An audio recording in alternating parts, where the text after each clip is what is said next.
Good evening, everybody. Welcome to round one of the International Sim Racing Organization World Endurance Championship, live from Monza. I'm your commentator for today, Matthew Sibanyoni, filling in unofficially for this race as the usual staff are actually going to be racing in this today. Uh, the briefing has just gotten done with, and we are seeing a couple of cars head out on track. So, endurance racing is a whole different breed from the type of racing you've seen this year if you are new to ISO. The Indy 500, that was oval racing. You've also seen a lot of Formula One of the 1986 turbo era cars that have taken place over at the main official ISO channel. And now you are seeing Group C1 cars. So around 6 to 700 horsepower, the majority of the field being turbocharged, 300-liter limit. So fuel saving is necessary across some of the greatest racetracks to offer in professional racing. So let's get onto the track and have a look at some of the cars that will be racing here today. We have got the famous Porsche 956. This is a customer team, one of the Japanese entries, Advent Sports Nova, driven by K.O. Mikkels. Customer teams have a Porsche 930 or 93. Oops, I'm fumbling on my words now. They have a Porsche 935 76 Turbo. They're a slightly more down on horsepower from the works entries, so the customer cars would have closer to the lower ends of 650 horsepower, while the works teams, if I may find one on the track currently, hopefully, yes, Giovanni Centerami taking the Grande curve. He is in a Works Rothmans Porsche 956 with closer to 700 horsepower in the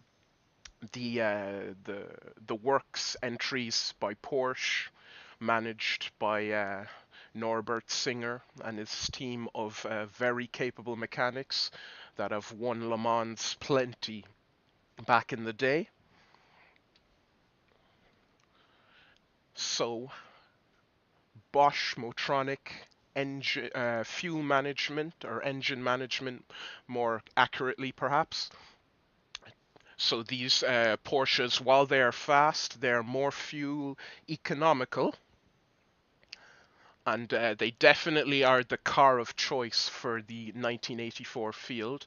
You can also see in the distance there a Lancia LC84. I believe that is driven by Martin Lucena. Also, one of the more capable cars in the championship, the 308C Ferrari Abarth V8 Turbo. Also Ray Ridal in a Lancia. The one of the few cars in this championship that can challenge the 956 Armada. Then we also have a lot of other colorful looking cars in the field. I believe I have to, there's one. We have Jonathan Atterclint in the Viscount Down Aston Martin Tickford entry, and Nimrod. They are also, I believe, in a V8 like the Lancias. So 5.3 liter V8. Naturally aspirated, so no turbo boost knob to manage.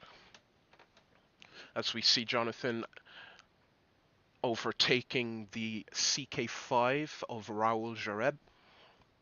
going into the chicanes. Speaking of chicanes, let's talk about the track here for a second. Monza, the temple of speed, as many like to call it. So instead of the 1,000 kilometers that they would be racing in the real stuff, they are racing a shortened distance of 300 kilometers, which is 87 laps. The average speed, it being Monza, 200 kilometers per hour, 14 corners, 5.8 kilometers. You've got the tricky chicanes in the Variante del Rettifilo, then the Curva Grande. We saw Giovanni Centorami taking that quite flat out, as you would. Then hard braking into the Variante della Raja. Then the famous Lesmo curves, quite tricky if you're in the wrong gear, down the straight through to Curva del Seraglio, then through Ascari. Be careful not to put all four tires on the outside, or you could get bogged down. Then straight flat out through the Rettifilo Centro, and then through the curve Parabolica to do it all over again. So we're still with Arthur Clint in his Nimrod. Let's switch. We also have a Cougar, one of the very interesting cars. I believe it's running a Cosworth, and it is a V8 DFV Cosworth engine. So it's a very plucky looking, odd shaped car. It reminds me more of the C2s, the juniors, less than a C1 car. But you know, with the natural aspiration, with no turbo management, if they can keep the fuel going, or keep the fuel economy going, they can undercut the turbo cars, the much faster turbo cars, if they have troubles during the race. And you never know, you could see a very whoa, Nicholas Kirsten getting a little bit dicey there going into the Parabolica. But yes, you could see an underdog, or you know, a complete upset with a naturally aspirated car taking the win. So 4 minutes to go here at Monza. Listening to the screech of the Cosworth engine, all the little dials and controls that manages the cars, that Nicholas has at his beck and call should he need to change something. I believe a lot of these Group C cars have adjustable roll bars. I know the Porsche has one. It has an adjustable front roll bar, I believe. So a lot of drivers will be using that in order to manage the handling of the car throughout the race as the fuel load changes. We're looking at another Japanese entry, Filippo Marazzi, in his number 18 Advent Sports Porsche, another customer entry. Oh, I should note, speaking of customer teams, the only team that is on par with the Works Porsches, as it may, the Rothmans Porsches, is the Jost team. If I can find one, I don't believe there is one on track at the moment. Let's refresh the cars briefly and see if we can find one. Bruno Chacon, I believe, is in a Jost car. I hope I'm pronouncing that right. I'm not very well versed with my German. But yes, Reinhold Jost's Porsche. Ah, is there an audio issue? Let me fix that.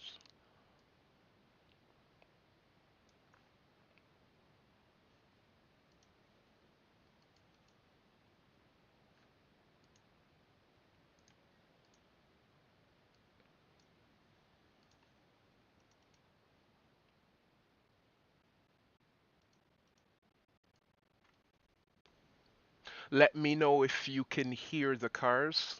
I will be working at it from behind the scenes in the commentary box.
Let me know if you hear it now.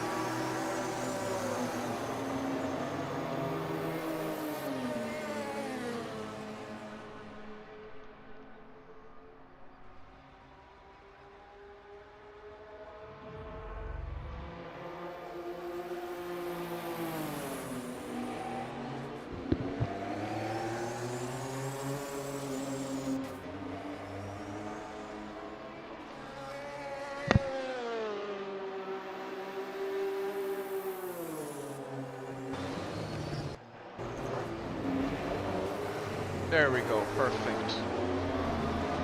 So we're having a look at another interesting entry, Robin DeVos in the Dome, another Cosworth DFL 3-litre V8.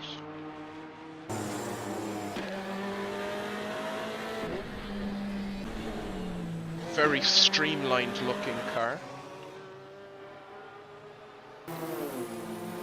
Another naturally aspirated challenger of the armada of Lancia and Porsche cars that have turbos. There's again the Porsche CK5, a turbo. An interesting take on design with a more longer canopy. Don't think it's quite as quick, but it has a 935 3.0 flat 6 turbo, not a 93676 or a 93576 engine. So now we are about to go green. All the cars will be shortly loading onto the grid, and we will be going through the starting order for 300 kilometers of racing.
So, all the cars are now making their way to the grid.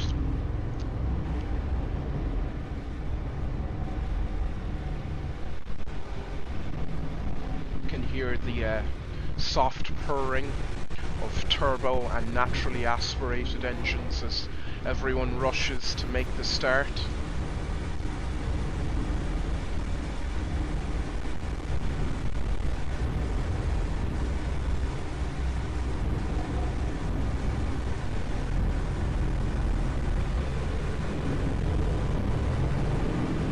And the safety car pulls away, but only one car seems to drive away, and it's the Yost Porsche of Richard Coxon.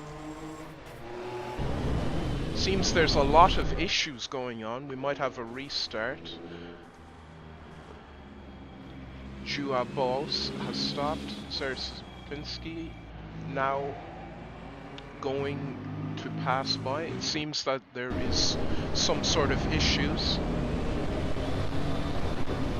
So yes, yeah, the race will be restarted.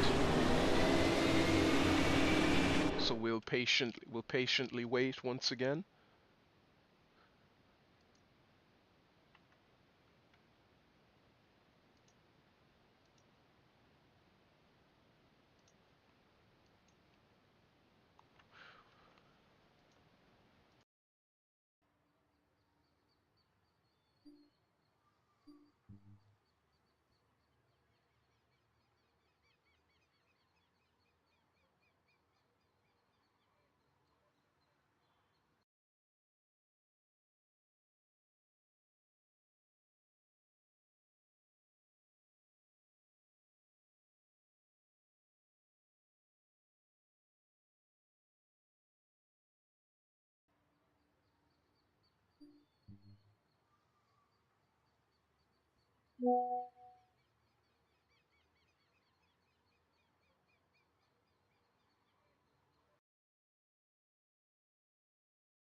And we are back. So it seems the issues with the start have been rectified, and we should see some good quality racing coming up for us shortly.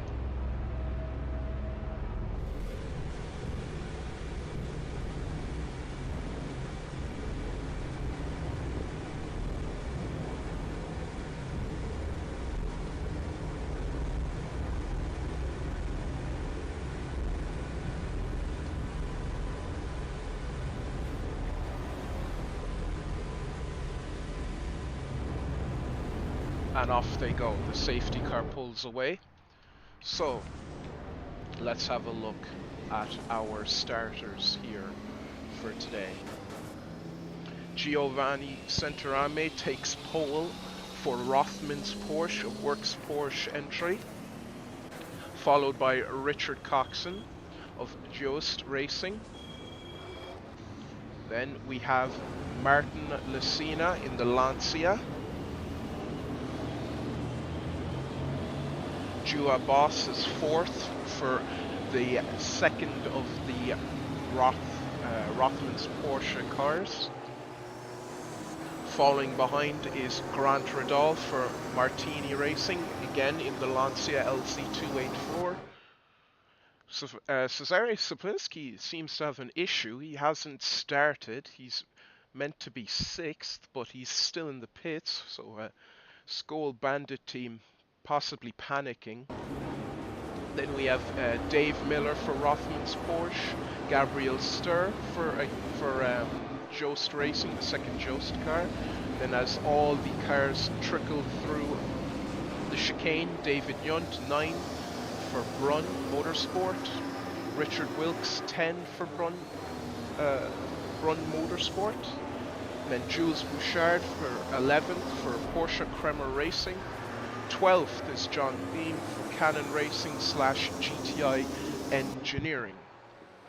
13th, Jason White for Obermeyer Racing in a very good looking Boss pinstripe livery. 14th is Dario Appa for John Fitzpatrick Racing. Then we have K.O. Mickles, as we saw earlier. A bit hard to focus. Oh, careful, K.O. A bit hard to focus on all the cars as there are so many of them. 15th is K.O. Mickles for Advent Sports Nova. Then we have Brunn Motorsport, Luciano Rocca in a nice Gaggia livery. Francisco Amaral, Scuderia Jolly Club, also in a Lancia, customer team. Porsche Kremer Racing, Ruben Fernandez, 18th. 19th is Michael Drexler as they come through the Parabolica for Trust Racing. 20th, Filippo Marazzi. 21st, Bruno Chacon. 22nd, David Saber. Maximilian Trafki in the Pro Car, AG Sekar. 24th, Raul Jareb. Oh, and the race has started, so I won't have a chance to go through the entire grid. Saplinski leaves the pits for Skoal Bandit. Giovanni Centerami three wide with Juha Bose and Grant Radal. Grant Radal making a place up, 3 places up actually, through the chicanes. Seems that everyone will get by carefully. No one wants their race to end on lap 1. Richard Coxon, Jost Racing in 5th now. He's dropped back 3 places. Dario Appa has made up 7th places, so he's turned up the boost. 1.2 bars what the Porsche 956s are limited to, even in the works cars. Giovanni Centerami leading this race. Centerame, Radal, Boss, Lucena coming down to Ascari. Let's have a look at all the cars in the field. So we have Giovanni Centerame, Grant Radal, Juha Boss, Martin Lucena, Richard Coxon, Dave Miller, Dario Appa, David Young, Gabriel Stoll, Richard Wilkes, Jules Bouchard, Luciano Rocca, John Thiem, Ruben Fernandez, Jason White, Francisco Amaral, Mikael Drexler, K.O. Mikkels, Maximilian Kutrafki, David Saber, Marazzi, Chacon, Kirsten Slapinski, Jareb, Hackman. I believe I missed one in the Aston Martin. Yes, so that is Jonathan Athercliffe, and last but not least, Robin DeVos. So lap 1, Giovanni Santarame leading the pack in the Works Porsche Rothmans, followed closely by Grant Radal. Into the chicanes they go. No incident, no one being brave. Martin Lucena, Richard Coxon, Dave Miller, Dariapa, and that's David Young cutting across the chicane to avoid an accident. As we see everyone get by, it looks like Jason White has pulled a move down the inside on Francisco Amaral, Mikael Drexler, K.O. Mikkels, everyone getting through the chicane fine. Saplinski, who had to start from the pit lane due to issues, is now tearing his way through the field. I believe he's taking on Marazzi in the Advent car as we try to look for him along through the gaggle of Porsches. He is now behind Maximilian Kutrafki, power sliding through the chicane, now on his way to Lesmos. Lesmos 1. Oh, there's been a bit of lag. There we are. So Lesmos 1. Kutrafki side by side with Mikkels. He saves it. Well done. Well done by Maximilian to save it. Getting dicey with Mikkels, and Cesarius turns up the boost 1.2 bar, I assume, to try and get past those few and then back down in order to conserve the fuel for a very long 300 kilometers and only 300 liters to do it with. So now following the Nimrod Viscount down Aston Martin Tickford V8 engined David Saver. Meanwhile, all this is going on. Dave Miller and Daria Appa, who has made up 9 positions since the start, and it looks like he's having a go for Lucena, but no room. Obviously, as the boost turned up all the way. He didn't qualify so well, but he's obviously making up for it here with a lot of fast driving. And now Miller trying to push his way through the Curva Grande. But no room. Daria keeps the position with good defense. And now Lucena will start worrying about how he's going to defend from Dario Appa, who is pushing quite hard to try and make up positions early in the race. It could be a great strategy. Push hard early, get by all the traffic, and then back it down and try to do damage control with fuel. And now Centorami pulling out pulling out 2 seconds, to now Grant Radal. Now 3 seconds actually, so Centorame is trying to pull away from this field. He's pulled out 3 seconds to Grant Radal.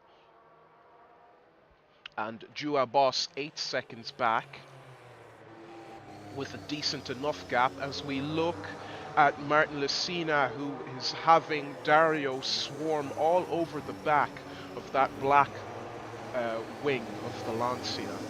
And Dariapa holds a slide to try and get through in the Parabolica. This is some great racing.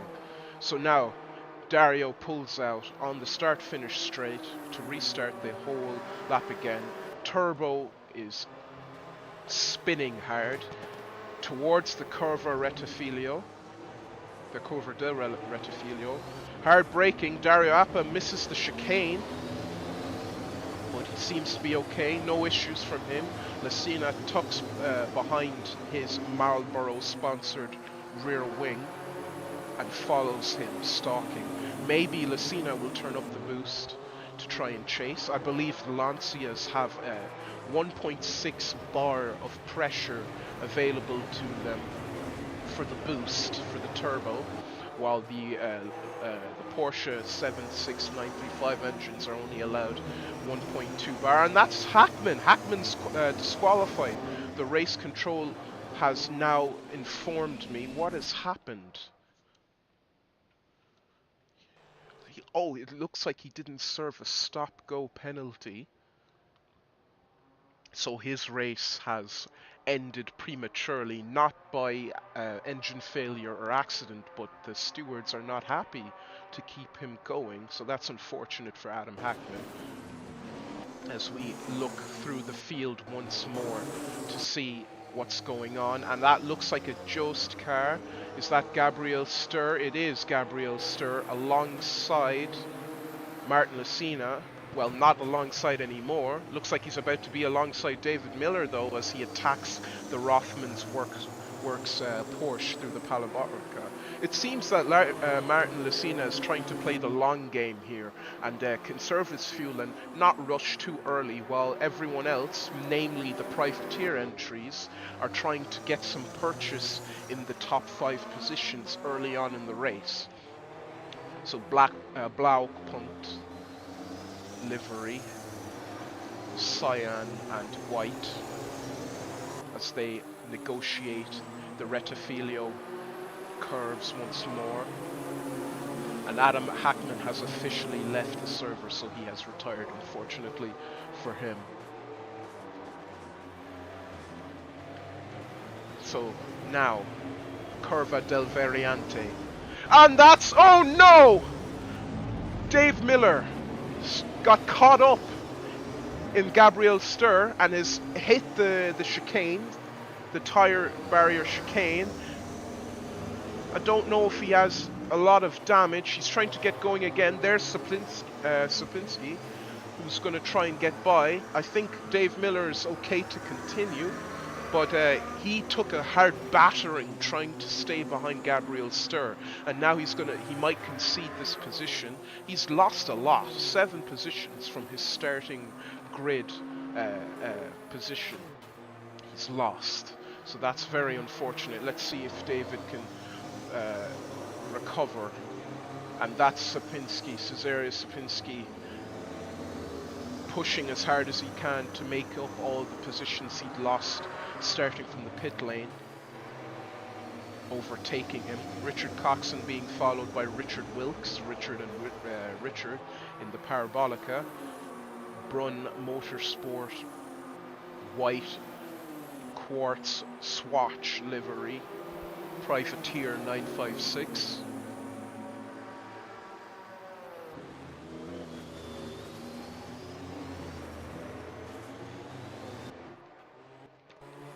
See, no drama through the Rettifilio, through Curva Grande. Grant Ridal in second place still, 3 positions up from his starting order, passing the Curva del Variante. Getting a little bit dicey on the grass through Lesmos 1. He want to keep himself in check. He doesn't want to have any mistakes, especially in a high scoring points position. Centurame still a 3-second gap, running very well.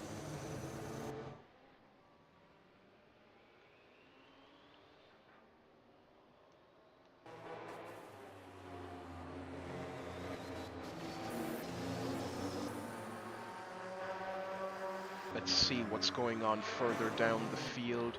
Mikael Drexler in the Trust Racing Porsche swarming David Saber, looking to get by the Aston Martin V8. As you can hear it roar. 9,000 RPM. A low growl, one of the best sounding engines of the grid. And then the more higher pitched 956. It seems that Mikael is trying to preserve his fuel, not turning it up and going after Saber. Meanwhile, upper in the field, through the Rettifilio, 4 cars together, a battle for 6th position. Coxon, Wilkes, Fernandez and Yunt all together in customer 956s, except for the special case of Coxon in his Yost Racing Porsche, and that's Wilkes getting a bit slidey, but he's kept it well. But it's allowed Porsche Kremer Racing, Ruben Fernandez, to catch up and get tucked up under the rear wing of Wilkes through Lesmos, but the dirty air is going to try and push him off the track. He holds it well. Let's see if he goes for a move here on board. No move, so fuel conservation is in full swing for most of this grid. Well, as I was saying about the Yost Porsches, keep in mind that they have the Works race engine. So Yost secured a deal with Porsche to run the Works race engines. They don't have the qualifying engine, as Ruben Fernandez side by side with Richard Wilkes through the Parabolica. Ruben gets on the dirty side of the Parabolica on all the marbles and discarded rubber of races gone by. Manages to hold it. He's tucked into the slipstream, and David Yunt is just sitting in wait, lying in wait, waiting for something to happen. Seeing if these two make a mistake between each other. That's Martin Lucena in the background, lurking down in 10th. But David Yunt keeping a close watch on the battle between Ruben Fernandez and Richard Wilkes, as Richard Coxon uses this opportunity to speed away a little bit, dare I say. He's making a bit of a gap to Richard Wilkes. Gabriel Sturr with a blinding start, 3 positions up from his starting grid place, doing very well in 5th. Now we have Juha Boss, who seems to be stalking Dario Appa, who had a superb start, 11 positions up, running 3rd place. Lots of well-deserved points if he can hold that position. Lights on for Grant Ridal, so it seems that they're starting to lap slower cars, not private cars. Most cars are private cars, and they are not being lapped yet. But yes, they are starting to lap the slower cars of the grid. That's Raul Jareb, I believe, and Centurame is flashing his lights. Raul lets Centurame by, gentlemanly, no drama there. Grant Ridal needs to negotiate a Jareb without losing any time if he wants to chase down Centurame.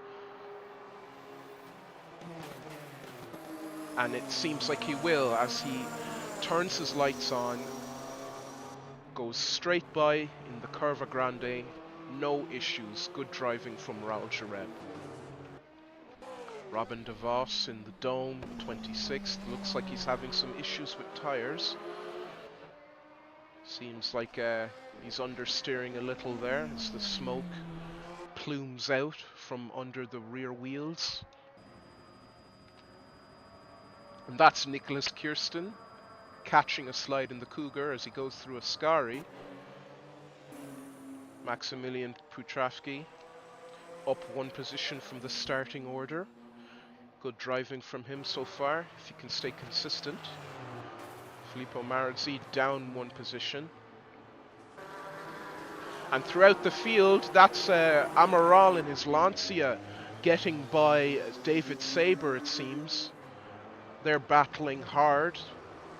David Saber still close by, but look at Mikael Drexler. He could have an opportunity here if these two collide, or if anything happens, they make a mistake. The longer these two battle, the longer, or not the longer, but the better a chance that Drexler has to catch up and pass. And look at Cezary Saplinski, extremely quick driver. Catching up, now only 6 positions down from his starting order position on the grid.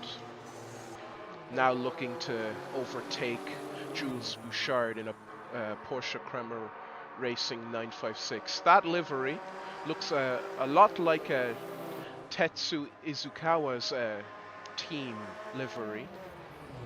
Oh no, actually, my mistake. Jules Bouchard is being... oh no, they're not being lapped. I thought he was being lapped because he flashed his lights to wave Sapinski by, and that's David Yunt. David Yunt's had an issue. It seems like he's gone off. No severe damage, it appears, with all the body parts of the 956 in order there. But he's stuck. Maybe he stalled it. Yes, he has stalled it. There is no revs coming from that car. Let's see if he can get back. And oh, David Saber just barely avoiding clipping the rear wing of Yunt. Yunt did well not to make any movements, or that could have been even worse. But oh, Yunt has had his race gone completely wrong with this event. 12 positions down now, and even Putravki in the C car is going to get by. It's all gone wrong for David Yunt. Let's see if he can recover, hopefully, as Giovanni sets the fastest lap of the race, 1:42.9. Yunt now going very slowly. I think he has damage. Yes, that 956 is not steering straight, and off he pulls. It seems to retire, or no, he's cutting the chicane because it's more easier to negotiate with a damaged car if he just does that. But here comes Kirsten now in the Cougar. First race for Kirsten, I believe, at ISO. Now might make... Yes, he will get past Yunt, so Yunt limps back to the pits for repairs. He shouldn't give up. It's a long race. It's a long race, and there's plenty of opportunities to make positions back. Dave Miller now trying to get by Luciano Rocca, tucked up under the rear wing in Curva Grande. He has the slipstream. He's going to pull out, and it looks like a textbook overtake for Miller, going into the Curva del Variante. Yes, textbook overtake for Miller, so a job well done there. But let's go back to this trio who are battling very hard. Sapinski, Lucina, and Jules Bouchard, all trying to get one up on one another, playing games. But yes, I was mentioning earlier Jules Bouchard in his Porsche Crema Racing livery. Looks a lot like the Tetsu Izukawa cars that he as a team owner ran, the iconic pink and white. So there could be some connection there, I'm not sure. Jules Bouchard looking to see if he can get by Lucina in the braking zone. It doesn't seem like that's going to happen. For now, at least, as they go through the Parabolica. Sapinski boosts away. I'm sure still running at 1.2 bar, maximum boost that the Porsches are able to go. Richard Wilkes now doing very well in 7th, and it seems like he's starting to bear down on Coxon as he tries to negotiate the dome of Robin DeVos, also a newcomer to ISO.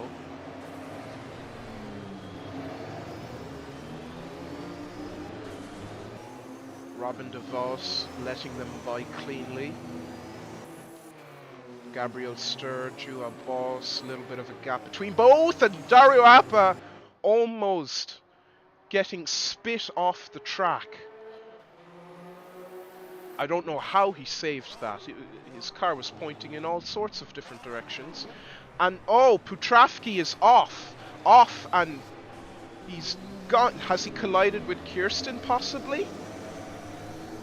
Kirsten rejoins at the tail end of Ascari, and that is Maximilian Putravki out of the 300-kilometer race.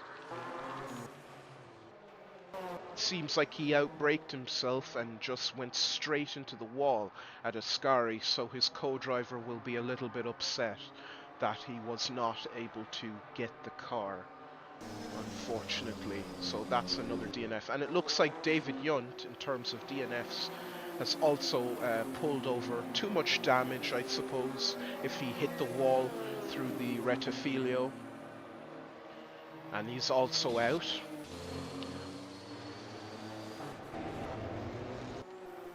So that's unfortunate for both of them. Francisco Amaral holding a slide as he tries to keep that Lancia in check.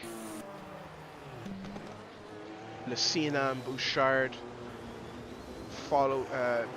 Lucena being followed by Bouchard. Looks like Bouchard is going to stalk him for the time being. Dario Appa still in third, but Jua Boss is closing in on him very well. Looks like Dario has decided, okay, I've had some dicey moments, it's time to back it down, keep the car in the race. There's only 13 laps gone out of 87 that they need to complete. So, you know, they need to stay on the track, no matter what speed they're going. But yes, I think we'll see something very soon from Juha Boss, a well-established driver and part of the staff at ISO. Very experienced. Grant Radal lights on, negotiating traffic. I believe he just passed the... Yes, he did. Oh, Saber is now gone. What happened with Saber?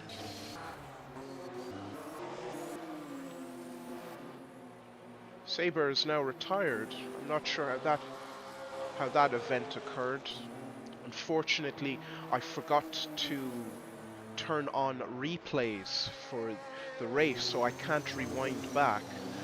If I'm doing commentary again, I'll make sure to turn it on, but it seems like Saber has had some sort of issue. Atzerklint now planning on pitting, so he could also have an issue. Both Nimrods having problems.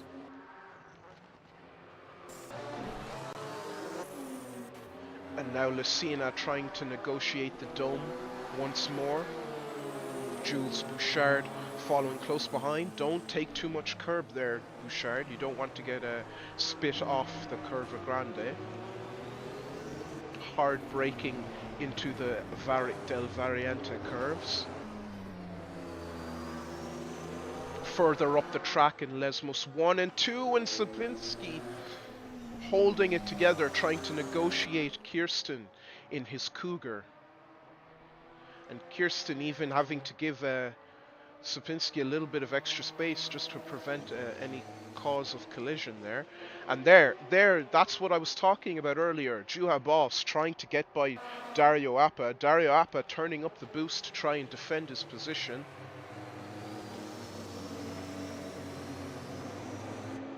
Takes him at the Parabolica, but I think Juha Boss will have something to say about that. In the slipstream now. Goes out very wide to avoid any sort of collision on Dario. Maybe he's trying to force Dario into outbraking himself, but Dario has held up very well. Gabriel Stur flashing his lights at Juha Boss. What's that about? I don't know what that may be about, but hopefully he's not having an issue. Behind is Richard Coxon, who's being followed by Wilkes, Fernandez, and now Sapinski in the distance, only 3 positions down. What a recovery drive for the Skoal Bandit team. So let's... Oh, every time I cut to Dario Appa, he's getting skittish. I hope he doesn't have an accident. It seems like the setup, he could have an issue with it. Maybe the aero balance isn't quite there and he's having problems keeping it on track. I hope he doesn't have some sort of incident when the tires wear out. I believe these Porsches can go for about 26, 25 laps per stint. So he does not want to crash out in the later stages. Yes, it is his tires, as you can see, off into the wall. Unfortunate for Dario. He might need to get those tires changed early if he wants to stay in this race and not make any further mistakes.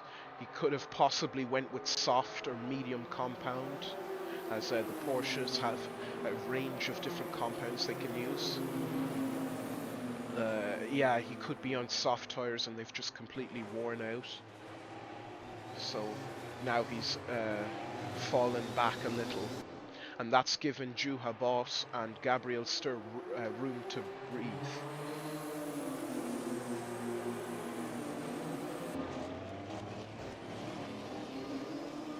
Gabriel Stur being hunted down by Juha Boss and his more powerful works Porsche. The upper limit of 600 horsepower versus the lower limit of 600 horsepower, but don't forget about Richard Coxon, because he also has the same engine as that Rothmans liveried Porsche 956. Lights on for Grant Ridal. I think Grant Ridal has had an issue, and that's Lucena, who is retired. Lucena's out. Unfortunately, it doesn't show the aftermath of damage in the paddock, in the garage. Unfortunately, which doesn't give us an indication of what happened to Lucena, but maybe he had an incident with the chicanes, or the car broke down. Could have been running in RPMs too high, and that's Sapinski in the distance, almost getting spit off at Ascari. So very lucky to have held it. And now there's a good battle going on for 7th position or 6th position. Wilkes now being chased down by Dario Appa. He pulls out. Side by side, no longer side by side in fact, with Richard Wilkes as they go into the Rettifilo.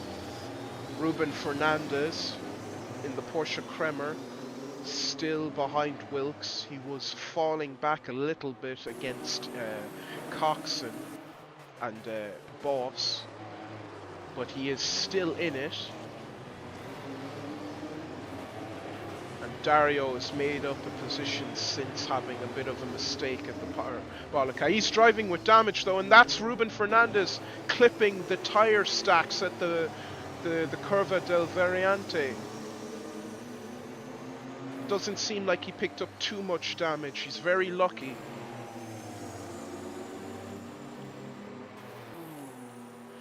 And now Gabriel Stur lapping Johnny Ace's Jonathan Athercliffe in the Nimrod, and Juha Boss will also be looking to get by, and Athercliffe getting a little bit sideways. Let's see the full view of Ascari as they head down the straight, the back straight, to go to the Parabolica. No incidents, no tears.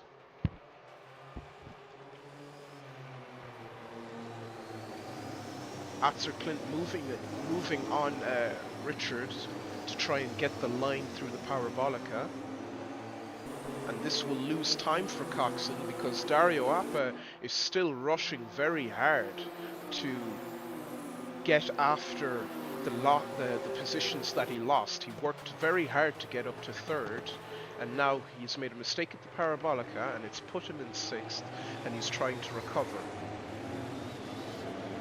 But as I said earlier, he's either having setup issue or tire issue, and it's going to make his car continuously harder to drive as the stint goes on. He needs to make it to about lap 27 before the fuel runs out. He can change tires through the Del Variante curves. Bruno Chacon flashing his lights, aware that he's being lapped, I suppose. Juha Boss trying to get through, and Coxon takes the opportunity to follow through. Dario Appa, though, is going to get stuck and lose a bit of time, but he gets by eventually himself as they head towards Ascari. Gabriel Stur for Jost. Now heading through. No issues. Let's check with the top 2. Grant Ridal still running well in 2nd place. Giovanni Santarame managing that 3-second buffer to Grant Radal in his Lancia.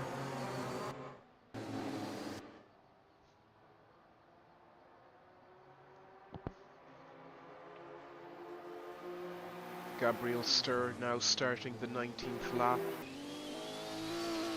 And look at Dario having a go at Richard Coxon.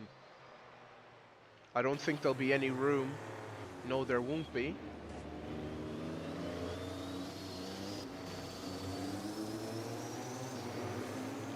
Oh, Dario takes a little bit of grass going into Curva Grande. And tucked up underneath the wing. He's going to go for it into the Del Variante curves. Coxon is going to back it down, doesn't want to collide with Appa, and that is an extremely high quality overtake from Dario Appa. Obviously a man on the mission. A man on a mission, not an mission. That's poor grammar from me. A man on a mission to get back to third place. So now he has Bose to go after. And while Juha Bose is trying to get after Gabriel Sturr, who is relaxing in third place at this rate, as those three dice for position back a corner away. Oh, Gabriel Sturr power sliding, managing to keep it very well. A lot of these drivers, they're able to operate on the ragged edge and nothing else. So I applaud their skill. There we go now. Dario Appa looks like he wants to have a go. He's saying, put him up, Juha, I'm coming for you. And he is following him through the Parabolica, down the main straight, tucked up underneath that Works Porsche rear wing. Dirty air flowing out from behind both of them. Look at all that dirty air going up into the atmosphere. But it looks like Dario won't get the chance, not today. And he's pressuring Juha a lot. A Coxon making a mistake following those two as they're battling. But he's okay, he's still running well.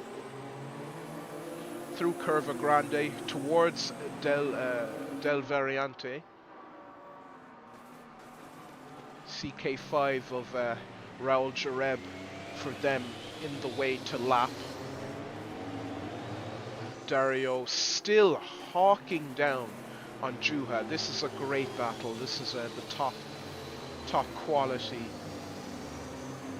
racing we'd like to see. And Dario's going to have a go at Juha through Lesmos too, and he gets it done. He gets it done. What a move. And Coxon now is going to say, look, you guys are battling. You're slowing up. I'm going to get involved, and I'm going to steal 5th and 4th from underneath you. And, oh, a lock-up for Dario as he tries to get by Raul Jareb. Raul trying to give as much room as possible. And he gets pushed off Ascari in his bid to let the top-tier cars by. And it seems they get by with no issues. And look at Richard Wilkes, who's appeared from nowhere. Ruben Fernandez for Porsche Prema Racing sadly has retired from the race. We've just received the message. But yes, look at this battle going on. You have two Porsches with Works engine quality. Remember, the Jost has the Works race engine. And we have a privateer putting manners on both of them, trying to get back his third that he earned during the race start, 10 positions up from his qualifying order. And this is some real stuff. Dario Appa showing he's not to be trifled with, though he's a relatively new driver to ISO. But you never know what's going through the heads of these drivers. I could definitely see that Juha is thinking, if Dario Appa is pushing this hard, he must have less fuel than me. As Anders Nielsen has mentioned in the chat, 29 laps, 3 times to stay under the fuel limit and finish the race. 29 plus 29 plus 29 is 87. keep that in mind. So Joao Boss knows, if I keep going after this guy, I'm going to run out of fuel perhaps, or I'm going to go over the limit and get disqualified. Now, the last time in my memory that a car was disqualified was DRM 84. I think it could have been Grant Radal. Someone could correct me on that, but it was a race at Nürburgring where one of the cars went over the limit. It could have been one of the Thiem brothers, either John Thiem or my memory fails me, the other Thiem brother. I'm sorry that I've not had your name on my mind. I think he's also going to get in the car later on in the race. But I think somebody was disqualified at the Nürburgring race in 2021 perhaps, where they went over the fuel limit, and that's Dario hard braking into the chicanes, and Joao Boss got spooked. And now Coxon, this is his chance to get by. Richard actually might have a chance as well through Curva Grande, or not Curva Grande, the Del Variante curves. With that lapse in concentration for both Dario. Remember, this is a long race, so one mistake could end it. But Dario now has a buffer zone between himself and Joao, which was the fastest driver going after him at the moment, and now can relax and maybe try and manage that fuel economy a little bit.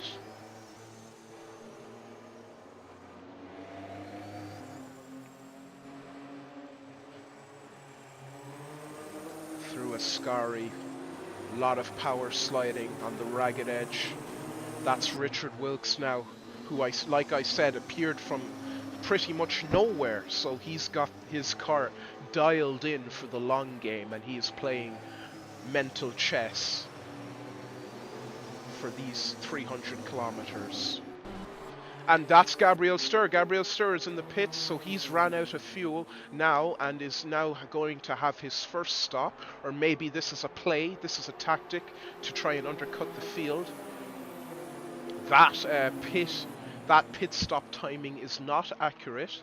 The average time that these cars take to stop is about 120 seconds or 110 seconds if you've called the stop early and the crew are ready. So don't let those 2,000 seconds deceive you. The jacks go down, the tires are changed, new set of mediums or hards on for Gabriel Stur passing by.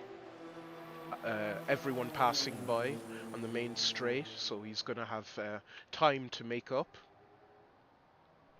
We'll catch back with him later. That's Luciano Racca in the Brun car passing by. Let's get back to the battle. Dario Appa now being caught by Richard Coxon. So this is, I think, the third or fourth person to challenge Dario as he reclaims the position he was originally at. And no, now it's Dario who needs to pit. But let's see. Oh, Dario Appa, he scrapes the wall. He makes a mistake. Maybe when he was pushing the button to get the pit crew ready to communicate on his radio. I'm ready to come in, guys. He made a mistake, lapse of concentration, like I was talking about.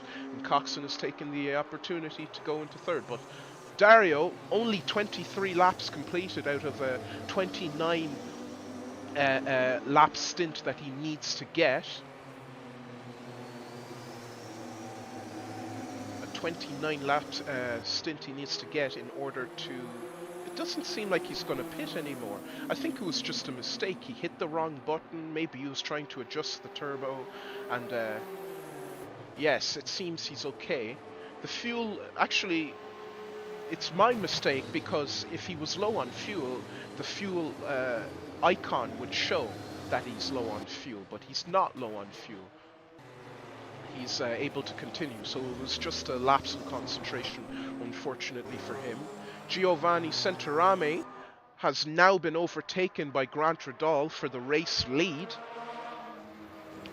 So Grant Radal is either pushing hard with the turbo up high, or Centorame made a mistake earlier down along the line, but it looks like Centorame is now trying to get his position back, so let's stick with these two.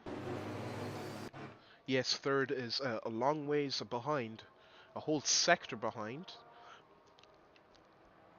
And now Santarame is following Radal into the Parabolica, excuse me, and on the main straight they go. It doesn't look like Santarame is getting any purchase from Slipstream, so yes, indeed, Grant Radal must be running higher boost if he has spare fuel in the tank to do so. Or he's thinking, I've got to come in soon, let me put in some banger in laps, get a gap to Santarame. That will save me time, precious seconds in the pit stop, so maybe I'll be able to undercut him when he goes in. That's what he could be thinking. I think Ray Radal still has to take over from his I believe, I'm not sure if they're father and son or brothers. I think they are father and son, but feel free to correct me on that if I'm wrong. A little bit of grass that Radal takes going through Lesmos 1, Lesmos 2 with no issue. I will keep an eye on that gap, definitely. So now, Dario Appa is in.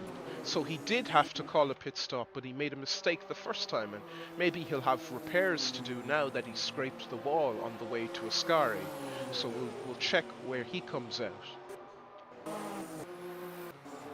Oh, John Thiem off on Ascari. Well held. Don't get into the tire stack. There you go. Richard Wilkes now, 5th after sneaking his way up through the field. Followed by Boss, followed by Coxon, who's gotten pretty far away from those two. And now they are trying to lap Mikkels, KO Mikkels, in his Advent, or not his Advent, his from a Porsche. The Advent is in the background. That's Cezary Sapinski, now back to the position he started with, seemingly slowing down to try and conserve fuel after that mighty push he made in the early stages of the race. The dome getting a bit squiggly there to try and... Whoa, whoa, whoa, whoa! The dome overshooting the Rettifilio curves. Lucky not to hit anything, of course.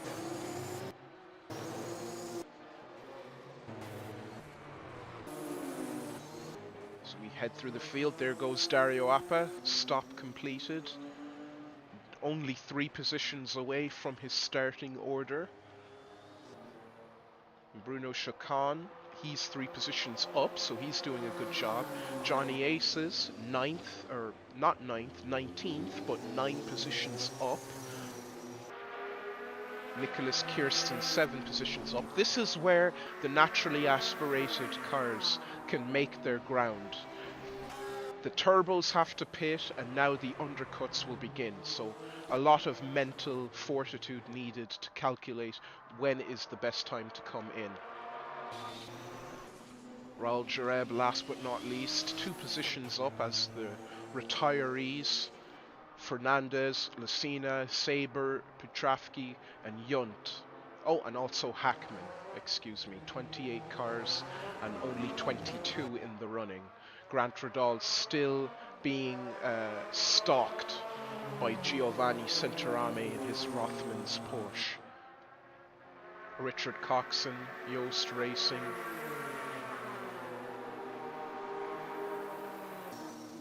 Only 1 position down from his starting order. I'm sure he's trying to conserve the fuel. Only 2 laps more and these guys will be making a good mileage. If they can get 30 or even 31 laps, and that's the Cougar off in the Rettifilio. Kirsten, but he's got it together once more.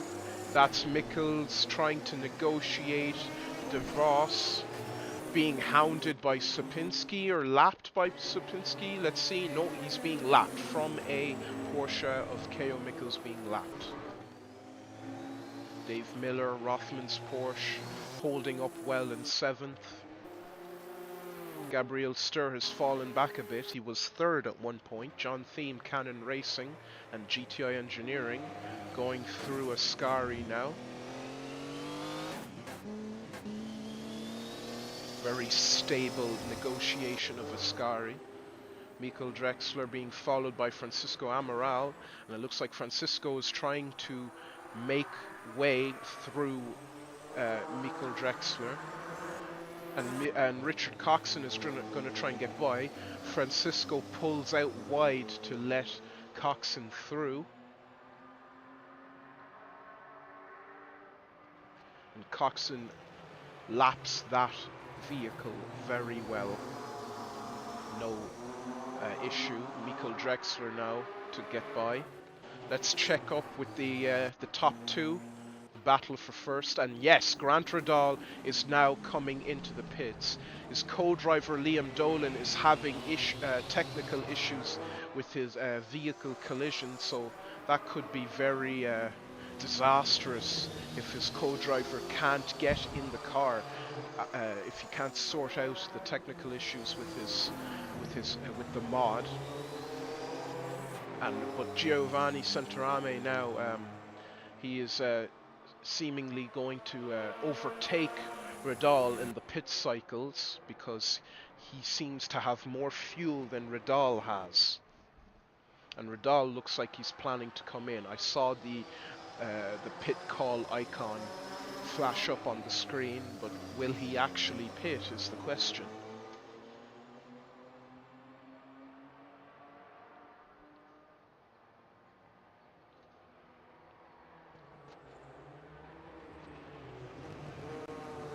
So, through Parabolica goes Radal, and it doesn't look like he's planning to pit at all.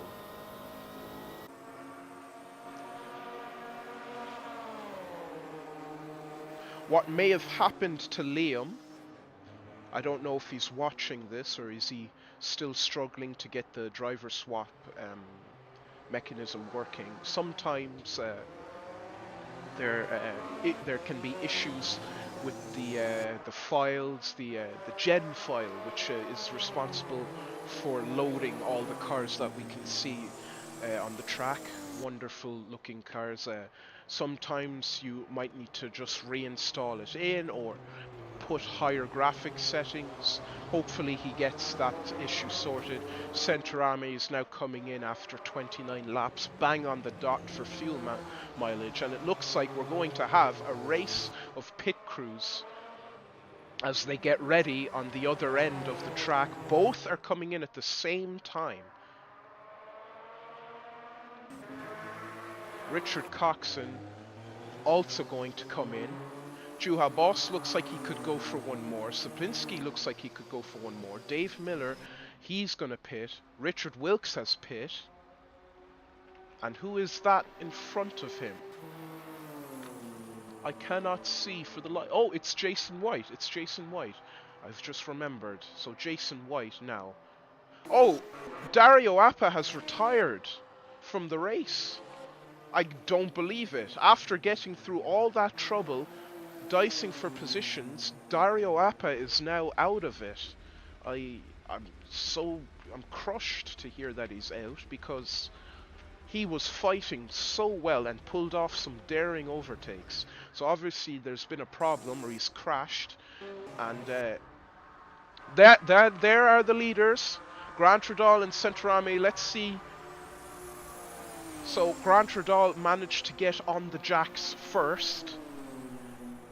I don't know if Centrame will swap because his co-driver is having issues.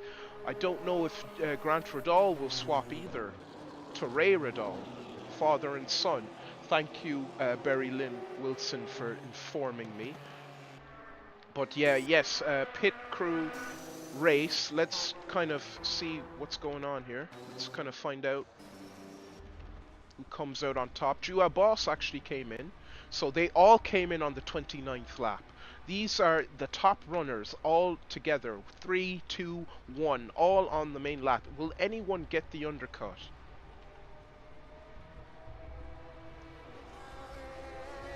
doesn't look like anyone is undercutting from the top cars yet. Pit crews, I know we can't see them, but they are definitely fighting to try and get their car out first. And Jason White and K.O. Mikkels are sharing the same pit box, and it's caused a little bit of issue there. K.O. had to kind of nudge Jason out of the way in order for him to stop the car. And oh no, there's a complete pit crew frenzy going on down there, because multiple cars are sharing the same pit box, and it's causing all sorts of issue. Jules Bouchard, 5th, can't box because of Grant Radal taking up his pit stall, and this is making all sorts of time be lost for Jules, as he has to wait for Grant Radal to leave. Gabriel Sturr, however, is now going to lead the race. I don't know if he undercut. I don't think he undercutted. I think we saw him stop earlier, so his strategy is playing out well. 30 laps out of 87. Coxon is still in the box. And now Centorame, just as John Thiem comes in, leaves. So that was good timing, or else they could have collided there. Radal is out. So yes, Ray Radal is now on board. Grant Radal out of the car. Coxon's still in the box. The team just stopped. Bose is now wanting to get out to try and get purchase on Coxon, and yes, he will. Tim Hill, he's in the car now, but it looks like he had an issue trying to get in front of Dua Boss. And oh no! Tim Hill's disqualified. What happened? The stewards have for some reason declared Tim Hill not fit to race, and he's been disqualified. So that is a heartbreaking moment for Tim Hill. He is now going to be relegated to last. Let's go back to the top 5. Wilkes is out. Juha is out. Of the pits, that is, not out of the race. Slipinski, despite all the trouble he had getting up through all these positions, managed to make the fuel last, and on top of that, out with the top 5.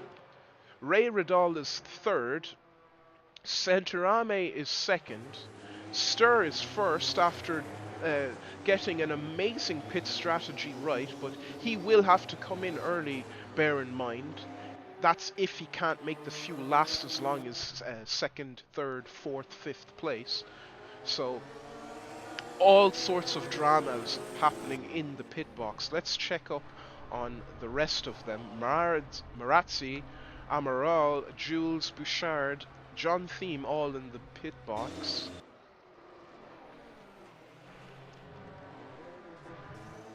And it seems like the top 3 have cooled down a bit in terms of battling. Cesare Sapinski now has Juha Boss to defend against. Richard Wilkes is holding 6th well.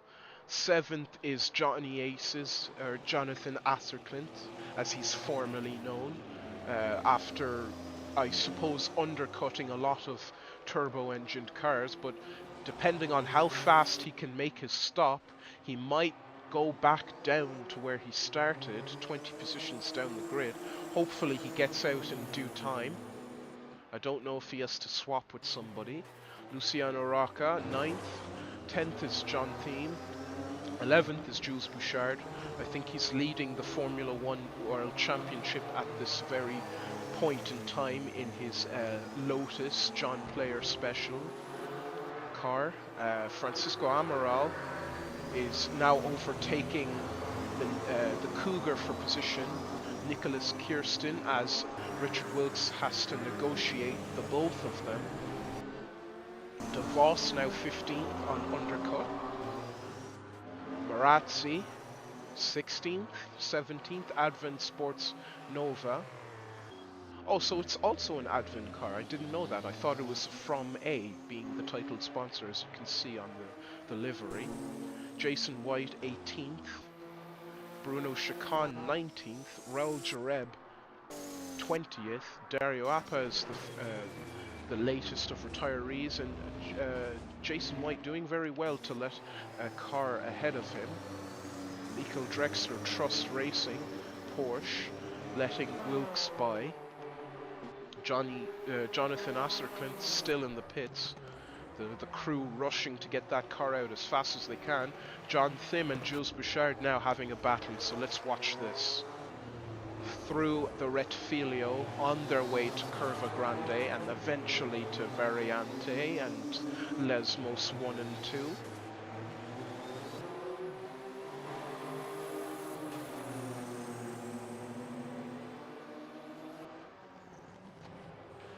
I don't know how Giovanni is going to go about with this Iron Man effort, as he seems like, unless Liam can get the issues resolved somehow, I don't know how, maybe tweaking graphic settings, reinstalling, all sorts of magic wizardry. If I was him in his situation, I would clear out the vehicles folder of the cars and reinstall everything afresh. Hopefully he's done that to try and get in the car, but he'll have to wait another 29 laps before he wants to drive. Anyway, Ray Radal just a corner ahead of the Cannon Racing Porsche that I believe he's lapped. Sapinski 4th, Juha Boss 5th, Richard Wilkes 6th, David Miller 7th, Luciano Rocca 8th, 9th is Jules Bouchard, who is battling with John Thiem. So this is the battle I wanted to watch just a few minutes ago. These guys are going straight at it, and in the slipstream, on the way to the Retfilio curves, John Thiem possibly looking for a way by. I don't think it'll happen this lap, as Jules Bouchard has at least a car length ahead on John Thiem. But don't forget, Slapinski has to lap the both of them, so that could throw a wrench in the works for John Thiem, as he has to yield to let him by. Interesting thing to note on that Cannon Racing Porsche, it has a Venturi tunnel, so a bit of ground effect aerodynamics. Oh, a little bit of lag spike server side for me. Anyways, John Thiem has a Venturi tunnel to try and suck that car down to the ground for more cornering grip. He also has an extra rear wing element, so that will also provide more downforce at the detriment of top speed. While Jules Bouchard, who I would argue, like most Porsches here, have the better configuration. Now, while they don't have any,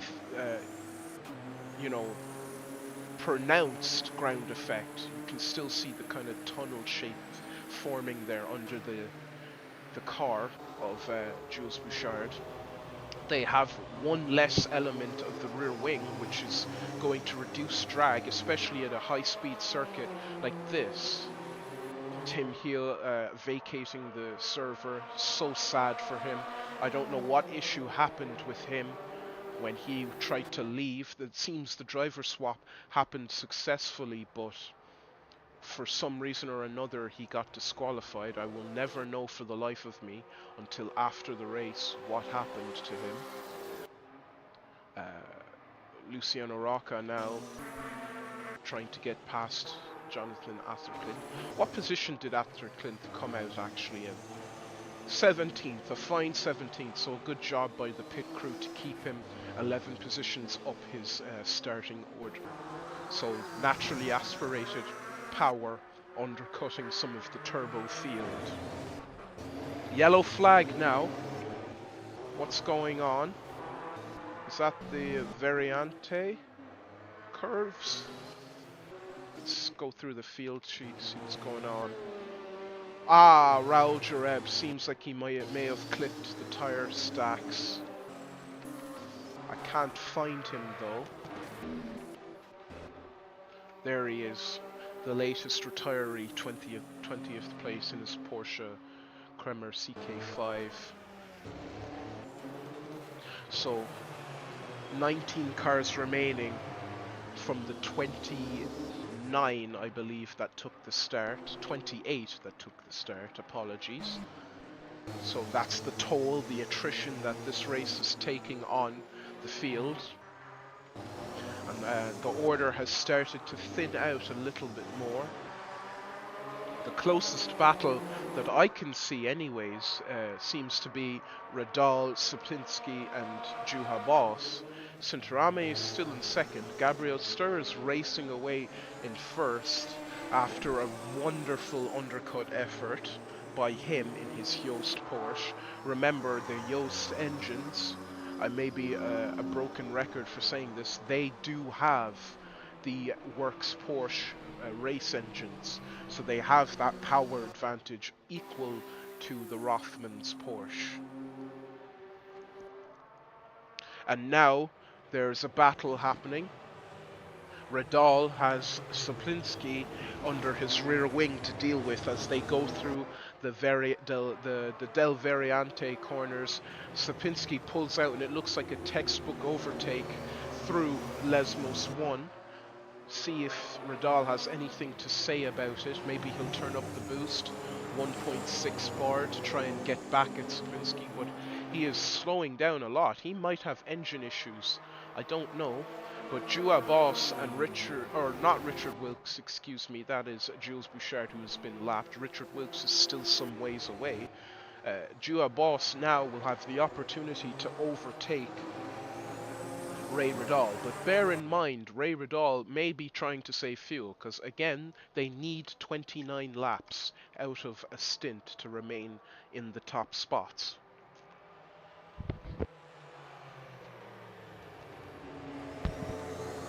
So through Parabolica, Juha Boss tucked up underneath the rear wing of the Lancia. Let's go on board. Radal does get a little bit of pace there.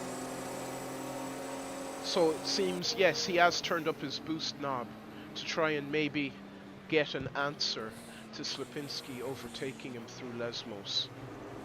He doesn't want to push too hard though, because he needs the fuel economy.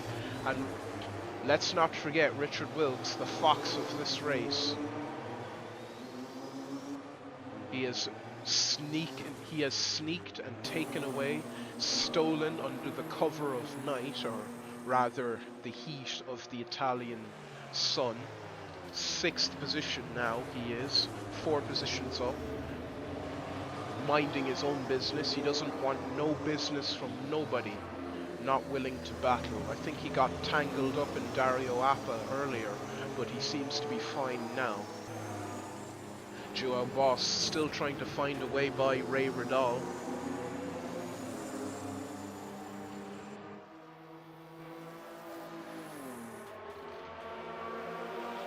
As they head towards Ascari. No room, or is there room? Late braking for Juha Boss. Will he get it done? Yes, he will. Oh no, maybe he won't. He ran a little bit wide. Ray Radal can have the inside line.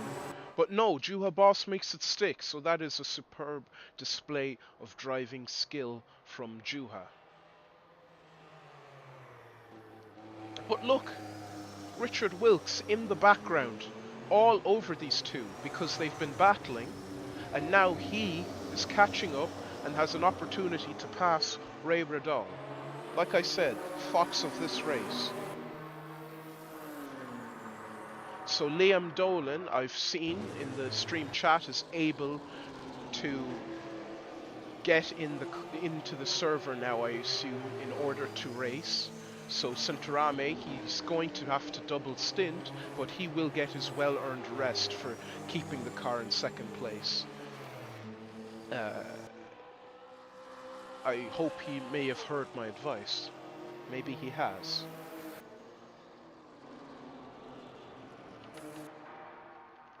So let's go back to Richard Wilkes and friends.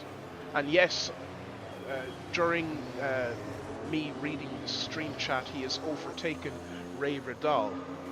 So another position stolen under the cover of the hot Italian sun, rather than the night, for Richard Wilkes, now fifth. And if Juha Boss is not careful, Richard Wilkes will swipe fourth away from him too. But Sopinski now has some breathing room because all those guys have been battling.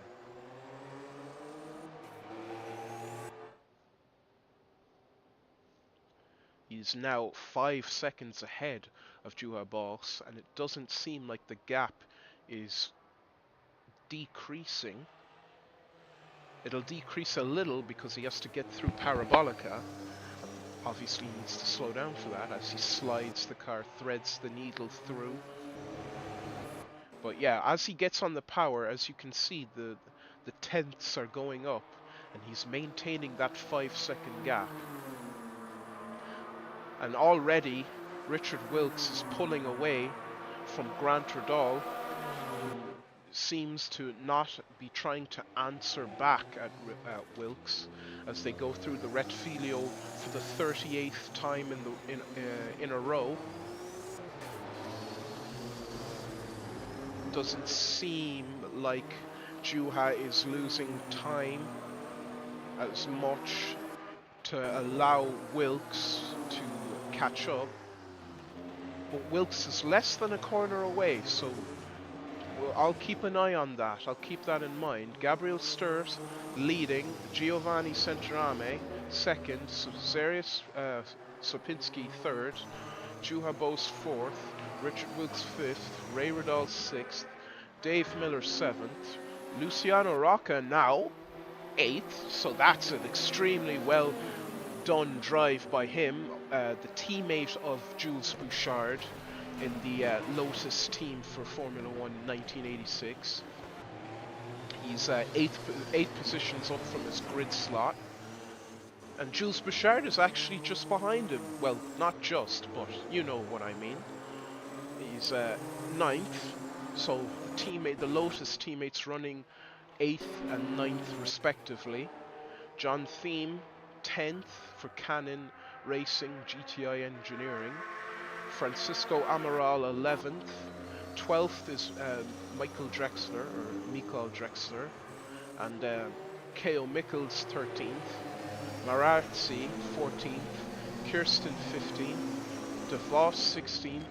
Atherclint 17th. Jason White still running well in 18th. Still doing well in the attrition stages of the race, so it's all about getting to the end. You don't get points if you don't finish. He's doing fine. He looks like he's minding his own business. Nobody's bothering him. Bruno Chacon, however, stuck all up in the wake of Filippo Marazzi, who is trying to get by him. And then we have Raul Jareb, who is our latest retirement.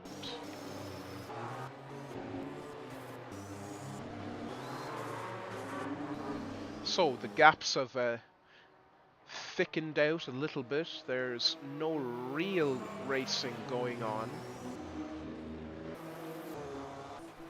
For now, at least until the pit cycle happens. 19 cars on track, doing their best to stay in the game.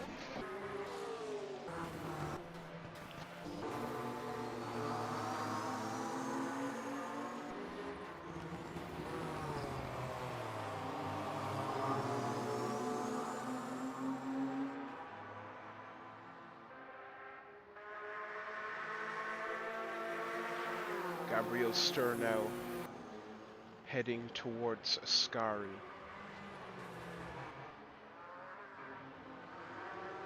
Leading the race. It looks like he wants to come in, so his undercut strategy means that he has less fuel, or I may be mistaken because it could be a wrong press of the button. Don't think he's coming in. I think that was just a misinput. Although he is taking the inside line. Oh, no, he is not coming in, so he still has some litres in the tank.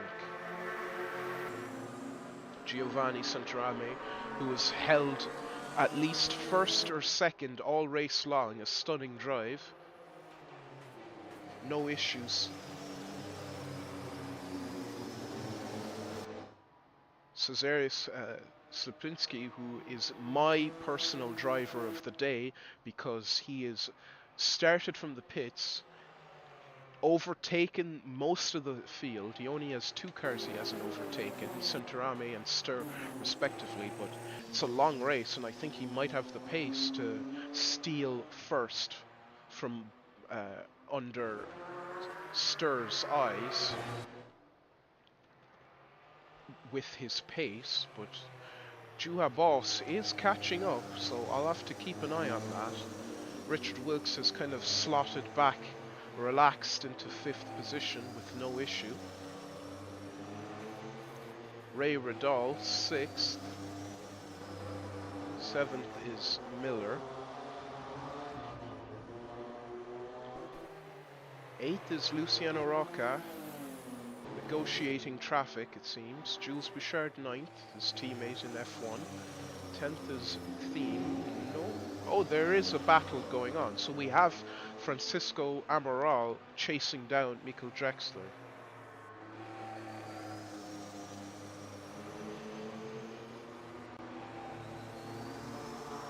Doesn't seem like Francisco Amaral is particularly close, although he may be closing in. K.O. Mikkels is not far away from the clutches of Filippo Marazzi either. And we also have Nicholas Kirsten and Atzerklint running together a battle for position. So Nicholas has a Ford engine, a Cosworth, while Jonathan has the V8 Aston Martin Tickford engine. So I believe the Aston Martin Tickford engine might have a bit more power, but even just comparing designs of the cars, the Nimrod is far more streamlined looking than the Cougar, and I think he might have the opportunity to take the position. He doesn't even need the slipstream of from Kirsten. He can just power straight by. It's just pure technical machinery outpowering the Cougar. And DeVos is behind in his dome, followed by Jason White, who will be looking to get by. Let's check back with the top spots.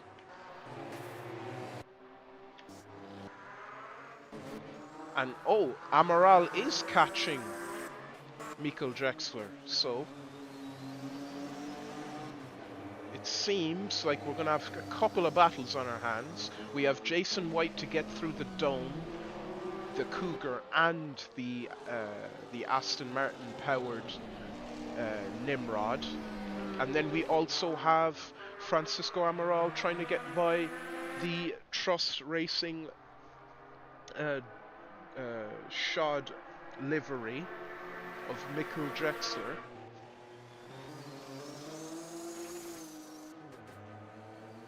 So there's a couple of exciting moments coming up.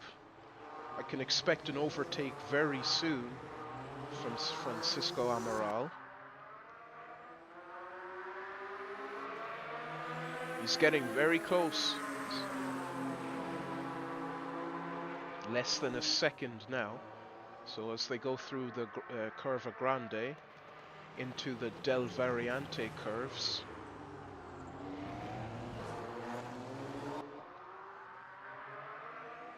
Into Lesmos 1. You can see the tenths going down little by little. I think Michael Drexler might have tire wear issues because it seems like he's losing a lot of time. Look at the way Michael kind of slides out of corners as opposed to gripping them, as Francisco Amaral just barely keeping the car together through the straight towards Ascari. So I just found out from Richard Coxon, red light for us at the end of the pit lane for some reason, instant disqualification. That is extremely strange. That really sucks. That, I don't know why the red light was up. Maybe it was because of all the cars dicing for position in the pit lane, and I don't know. I honestly couldn't tell you why, but that really sucks that they were caught out by a red light at the end of the pit lane. They were running very well, mostly 5th, 6th, you know, top spots, top points, and now it's all gone to waste. Now, Jua Boss and Cesarius Sapinski, I just noticed the gaps between them, battling for third or second position overall. Well, it's not really an overall, they're all C1 cars. Jua Boss trying to stay with Sapinski, and Centorame is now once again leading the race. Sapinski takes a wide line out of the Parabolica, followed by Jua Boss, who is trying to tuck up underneath the slipstream. There's a couple of cars they have to lap. That's Jason White trying to put manners on Kirsten and overtake him for position. Hard into the braking zone, through the Retfilio, off goes Kirsten, rejoins safely, thankfully. Jason White lets them through. Sapinski lost a lot of time trying to negotiate those lapped cars.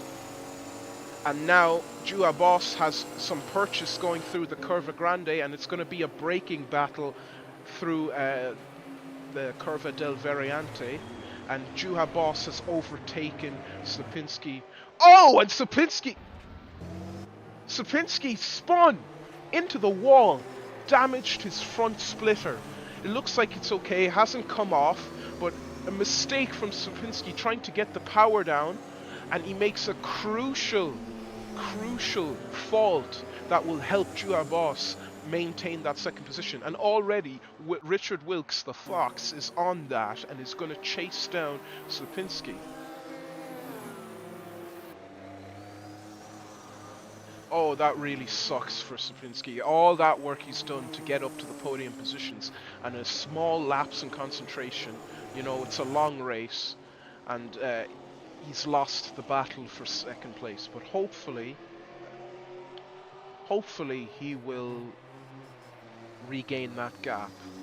But already Richard Wilkes is less than a car away from Sapinski, and Sapinski seems to be having steering issues. I don't think he'll come in impromptu. Seems like he's going to continue, but he seems okay. Maybe the damage is superficial, I couldn't tell, as I can see the dome in the distance there in the pits.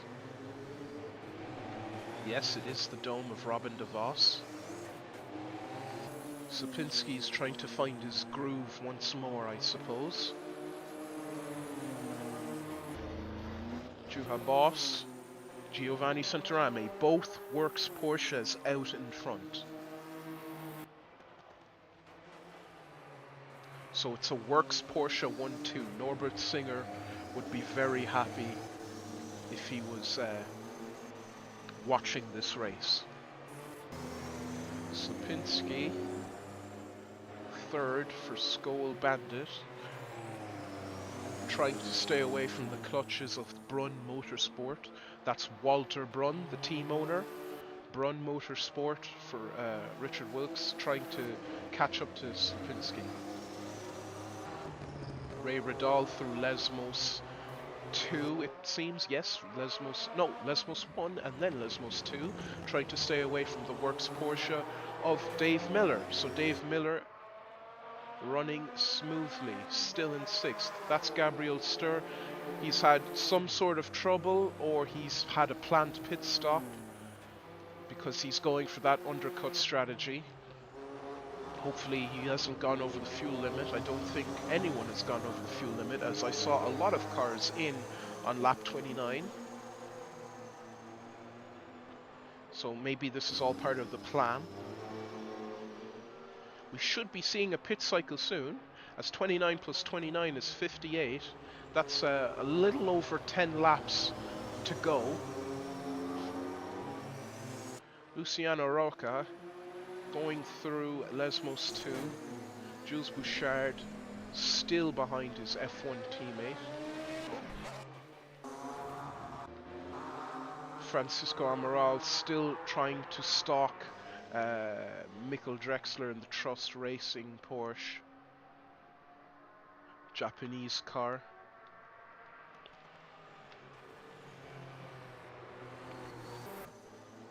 K.O. Mikkels, Filippo Marazzi, Atterclint to be lapped by Juha Boss, Jason White after overtaking Nicholas Kirsten. And there's a couple of cars in the pits actually. Let's have a look.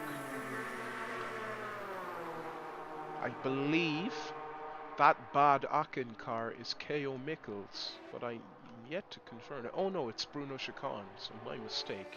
He's come in for his planned pit stop. It's a bit early for a planned pit stop. Atterclint now cleanly lapped by Juha. Let's have a look further up the field. Centerami still running well. Boss, Sapinski, and actually, here we go. So Richard Wilkes now is closing in. He might be turning up the boost a little bit to try and catch up to Sapinski.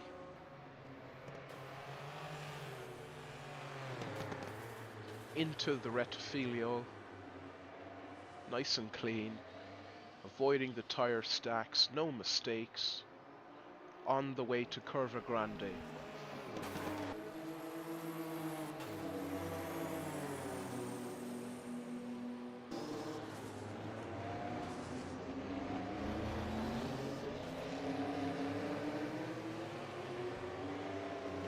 Into Curva del Variante. Little bit of a mistake for Cesarius, and every mistake Cesarius makes, Richard Wilkes gets a little bit more ground. And I think we are about to witness a smooth criminal. I think we are about to witness the robbery of third position by Richard Wilkes, because Richard is getting ever so slightly closer. As we look from the helicopter camera, off they go, down the long straight towards Parabolica. A very busy track in hot and sunny Monza.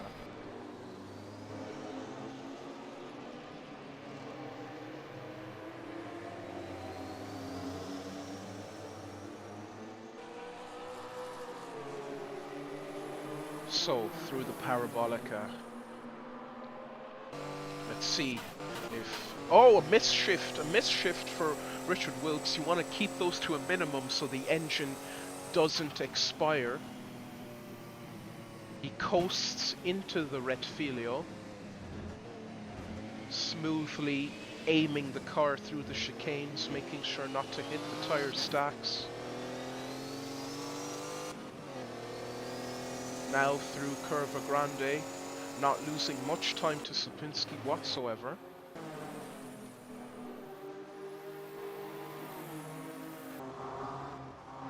Giovanni Centerame still leading this race comfortably. Juha Boss also in the works Porsche, going through Lesmos, not too far away from Sapinski.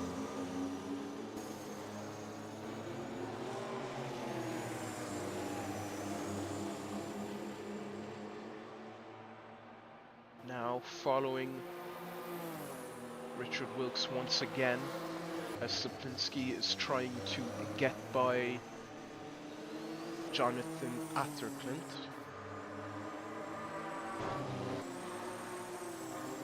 All three close together, nose to tail. And Atterclint goes wide, trying to avoid getting Richard all crossed up. So that's gentlemanly driving once again. I should say all the drivers that have been lapped this race have done an astounding job not to hold up the top cars. It's really a testament to the driving standard of the league, where not only most of the field is still going in this endurance race of attrition, but they are doing a good job of it. And is that Bruno Chacon in the advent from a car? I think Bruno Chacon has been in the pits for a long time. John Thiem running across the grass there. A little bit of lag coming through Ascari, but yeah, Bruno Chacon has been there for a very long time. He's only left now, so I think he had damage repairs. That has put him all the way to last. Let's check back up with Sopinski and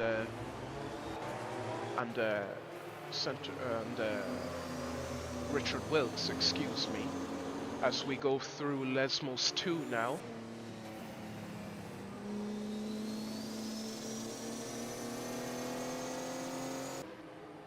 Sopinski is doing very well to avoid having his third stolen by Wilkes. Jua Boss now lapping K.O. Mikkels. K.O. getting a bit testy there on the exit of Ascari.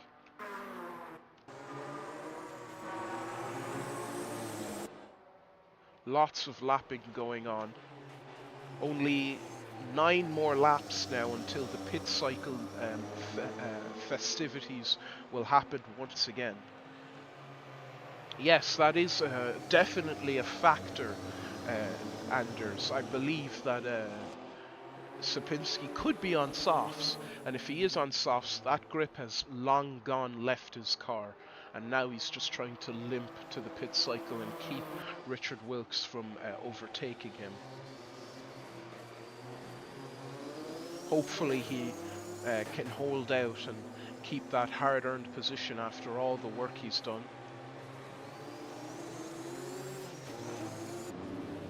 Gabriel Sturr now and Ray Radal together as Dave Miller is trying to go around the outside of Ray Radal, coming out of the exit of Parabolica. They're side by side over 280 kilometers per hour. They're coming up behind Gabriel Sturr, who is also fighting with them for position, and Dave Miller gets the job done. So Miller is beginning his push, and Radal has been overtaken.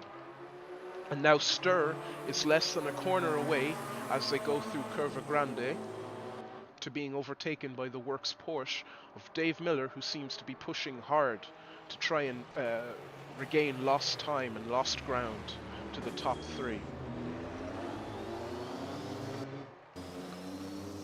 Richard Wilkes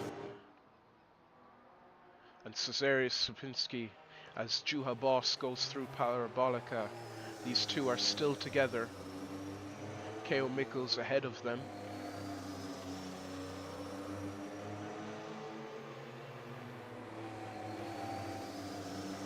Whoa, big slide for Sopinski, so you can see that lack of grip. He goes very wide.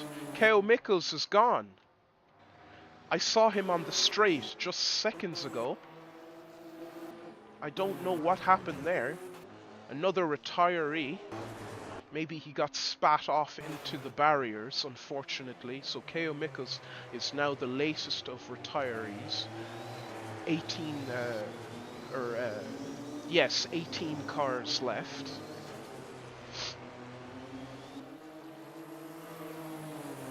Very frustrating for KO, I'm sure, unfortunately for him.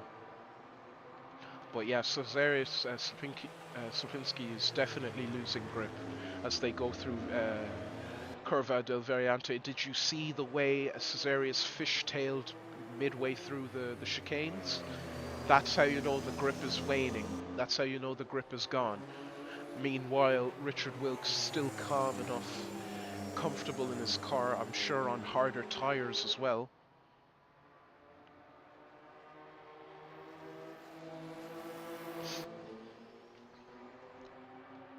There will definitely be a move soon, but let's check up with other people, because you still have the battle for 5th.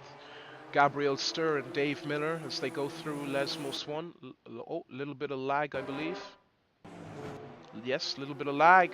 Oh, and Dave Miller gets on the grass a little bit, so he'll want to keep his car in check and not lose any ground for a potential overtake before the pit cycles. Amaral and Drexler, and Amaral has actually eventually gotten past Drexler, so he's up into 11th now.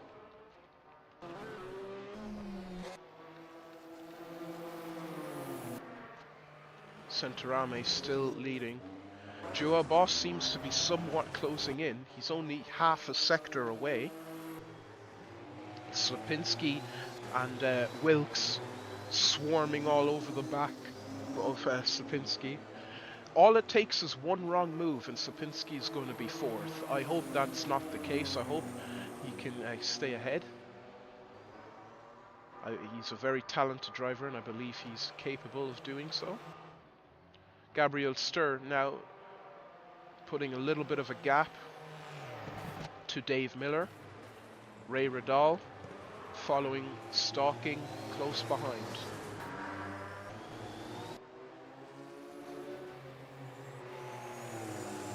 But this is the battle to watch at the moment. Richard Wilkes and Cezary Slipinski.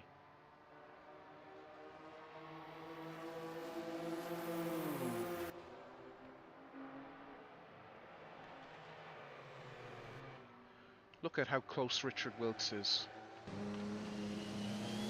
Maybe lap 53 is the lap.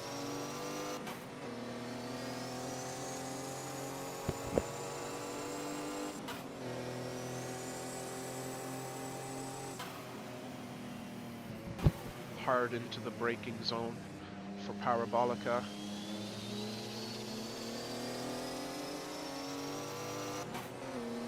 Hard down on the gas pedal. Richard Wilkes not making use of the slipstream there. Maybe doesn't want the dirty air of Slipinski. Hard again into the braking zone, coasting, lifting as much as they can to save fuel. Look at the way, Richard gets all that time, or all that ground through the corners. Slipinski's tires must be dead, but he's doing a very good job keeping that car fast.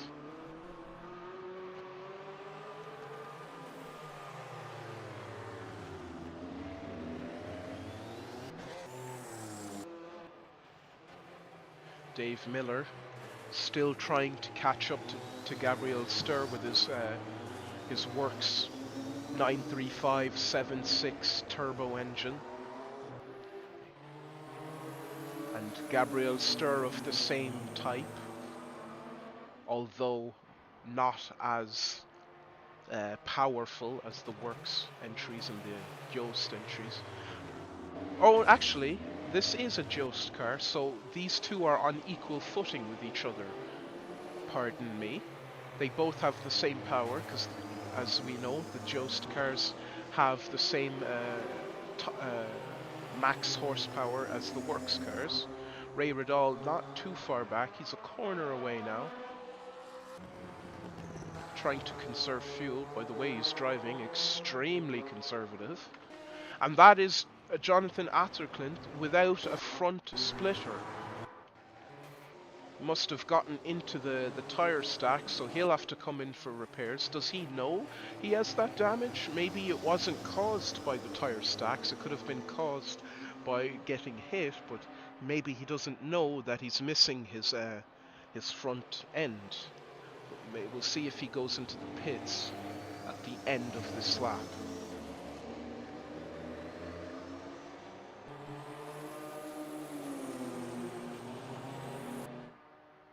Yes, okay, he is he is aware of his damage.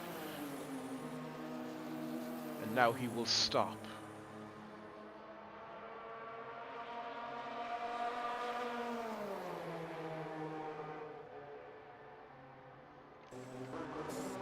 So let's check back with Sibanyoni and Richard Wilkes, still going toe to toe with each other. towards Ascari.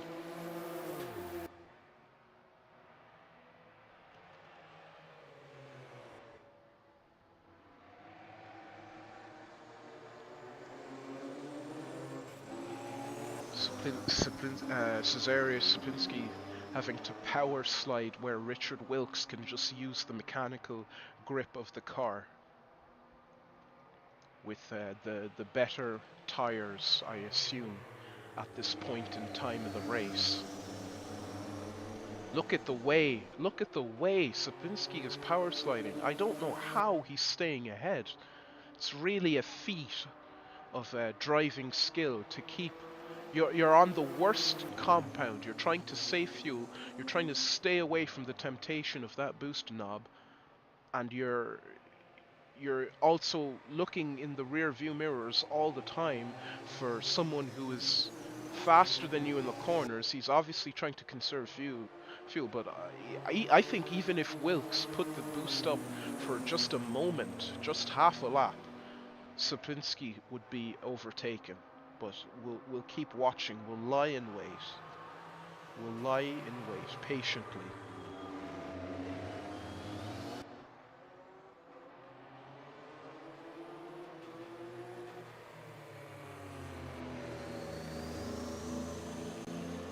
So, through Lesmos 2, Richard Wilkes playing. I think he's had plenty opportunity, and I think he's quick enough to overtake Sapinski, but he's just not doing it because he knows he can just wait for the pit cycle to do it. I think he'd overtake him on the lap that they need to stop, so he will get on his pit box quicker than Cesarius will, and he will leave the pits just a second or 2 seconds quicker. He'll call the pit stop early so the pit crew are ready, and here we go. Up the inside of the Parabolica. No dice for Richard Wilkes, so he had an attempt. Let's see if he'll get him in the slipstream. He is in the slipstream this time. Doesn't mind the dirty air. Sapinski trying to keep him out.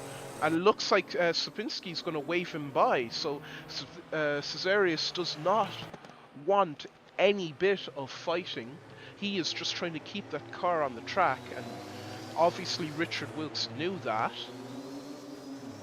and he was hounding him, so the mental battle has been won by Richard Wilkes, and Cesarius has said, no, I'm not having any of it. I just want to get to the next pit stall. I will probably try to overtake you after I stop and get fresh tires.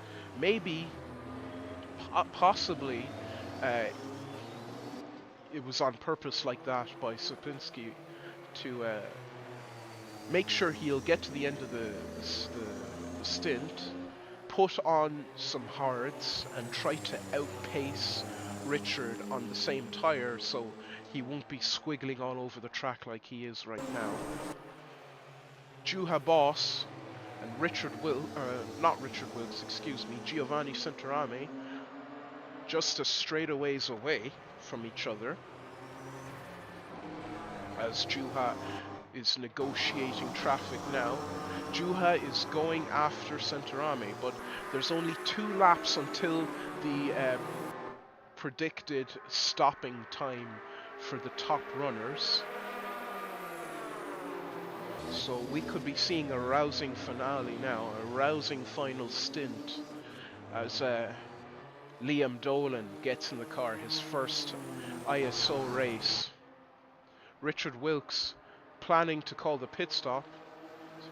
Sapinski actually going by now, so Sapinski seems like he wanted to concede the position just to set up his overtake and didn't want to have any battling through the Rettifilio.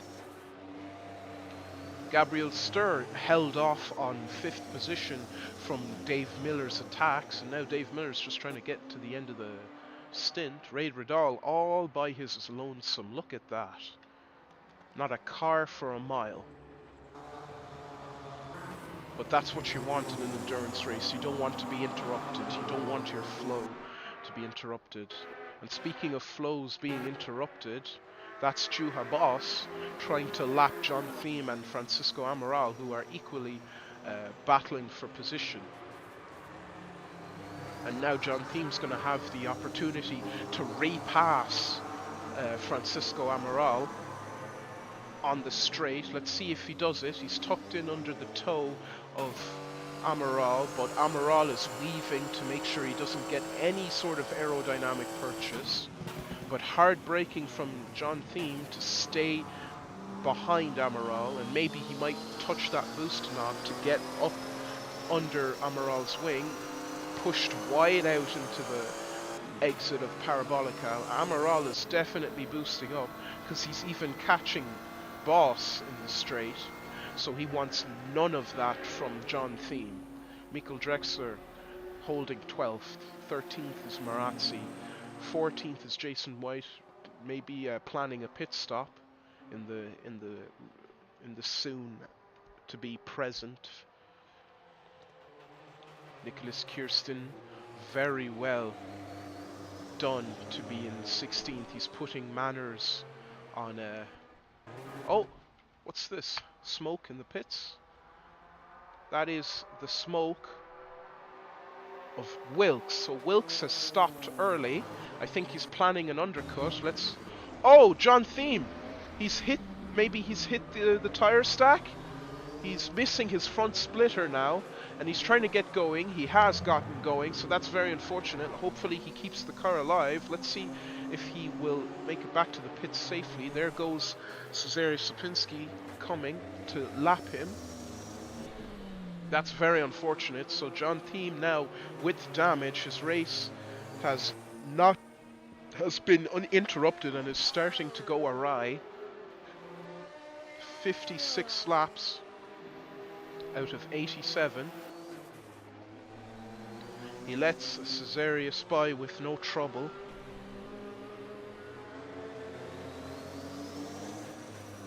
Missing the front splitter there.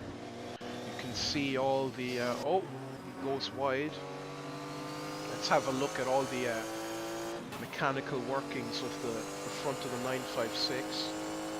You can see the air vents to the brake ducts.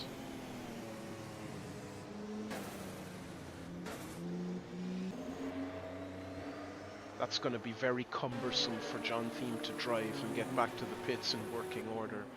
But he does get it back. Sapinski is now in the pits. Juha Boss is now in the pits. But Centorami still going. So he's going to be on the 59th lap. I was wrong saying it was 56 out of 87. It's 59 out of 87. So 28 laps to go, and Centorame is putting a massive gap now. He's managed to make the fuel economy work absolutely perfectly while keeping in pace. Juha Boss in the pits, wondering where Centorame may have gotten all that economy out of. There goes Richard Wilkes, I believe. Is it? No. Where is Richard Wilkes? Oh, Richard Wilkes is 8th, so he's going to be trying to undercut those still in the pits. There's a yellow flag in the Retfilio, but I think it is just because a faster car is lapping as he goes by Marazzi. So Roca, Wilkes, Bouchard, Sapinski, Dave Miller, Ray Radal. It doesn't seem like there's any pit box calamity at this point in time. There is Centorame, a lap ahead of Juha Boss. Now stopping, the jacks go up. Getting those tires changed. Now the question is Liam Dolan going to get in the car?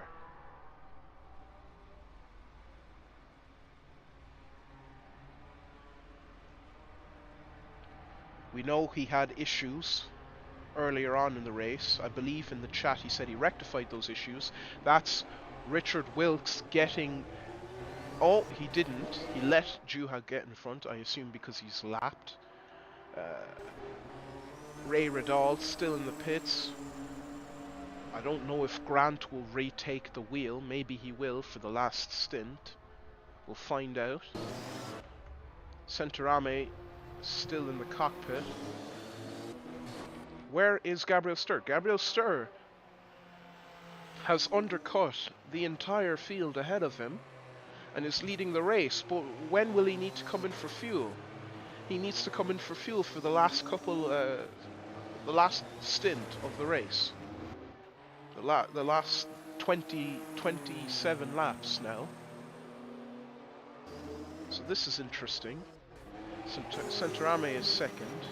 Third is Boss going through the Parabolica, stuck underneath the rear wing of Robin de Vos.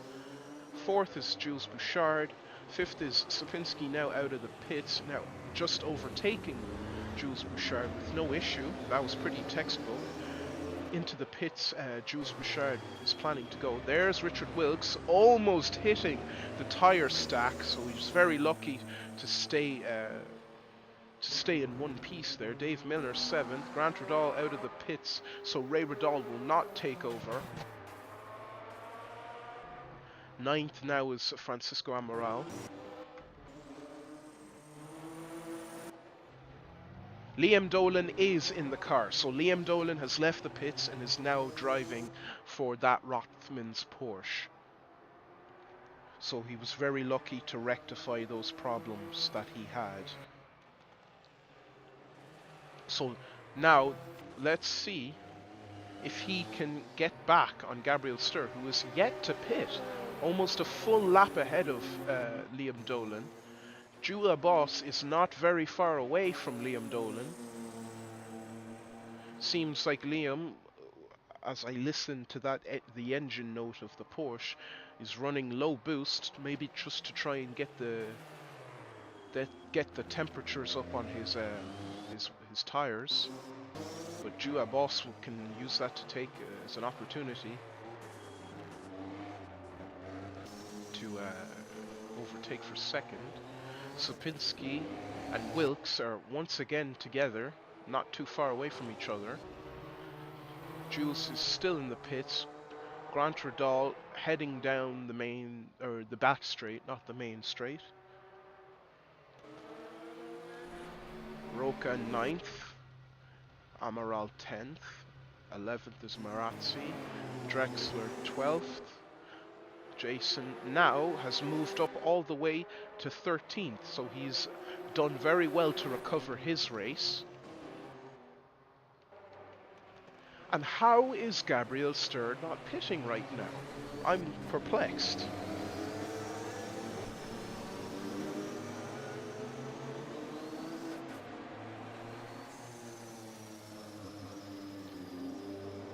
How is Gabriel Stur still going? No sign of pitting.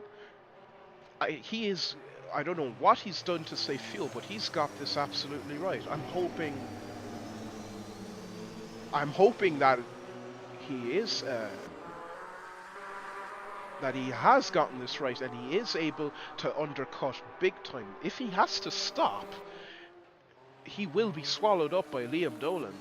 Or you know what he might do? He might splash and dash, cut the pit stop time down, and try to fill up for as long as he can without giving up the first position. And he has about a sector and a half to do it.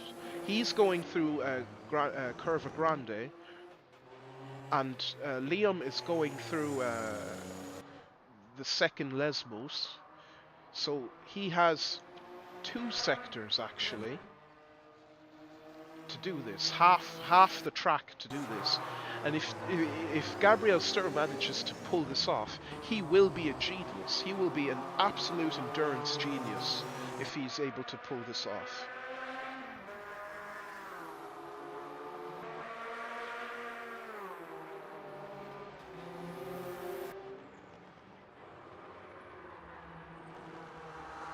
So, 62 laps out of 87.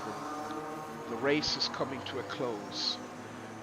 1 hour and 50 minutes so far of non-stop racing. Liam Dolan second.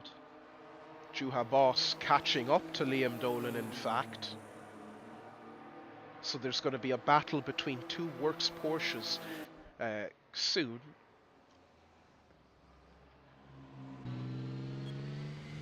And yes, Liam Dolan is going quite slowly. Maybe trying to save fuel so he can use it later on in the race. Still, he has precious World Championship points secured, irregardless if he just gets to the finish, because even if Juha Boss passes him, there's still 30 seconds to Sopinski, and even if Sopinski passes... Oh, there goes the Dome, not the Nimrod, the Dome. Again surviving the Retfilio corners. So let's see, no new retirements. Bruno Chacon 18th. John Thebes 17th.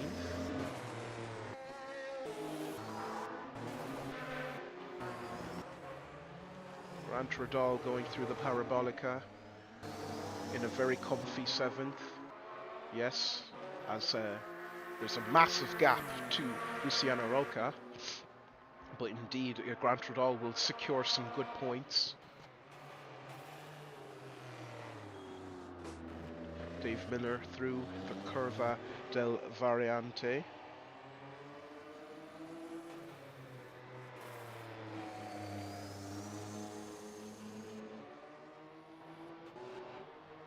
Richard Wilkes 5th, going towards Ascari.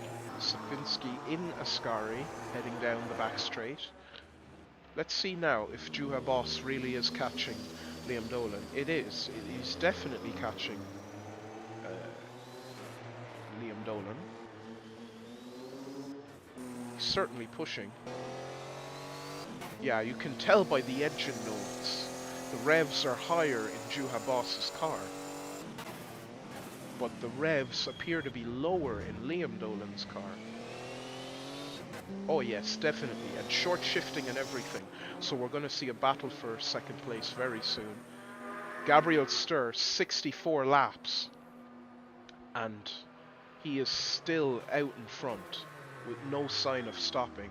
So I don't know what he's done for his fuel. I think he needs to do a splash and dash. I could be wrong.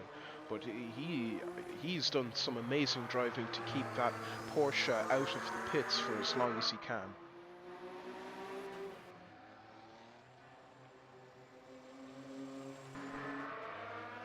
I'm honestly not sure, Anders, to try and attempt to answer your question. But it definitely has to have been very early, because there's no way he could undercut second, third, fourth, fifth without doing so. But I don't know when he'll have to stop, and I'm very excited to see if he has to stop.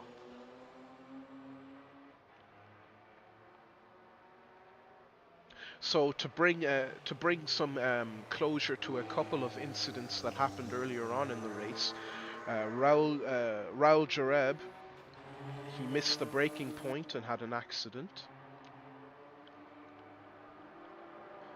David Saber, he hit the tire stacks in the first chicane, the Retfilio. Then Keo Mikkels lost connection on lap 49. That is very unfortunate for each of them.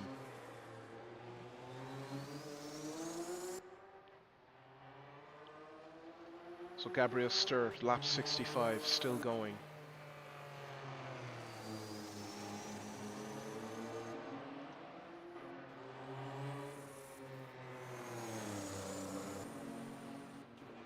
Where is Juha Boss?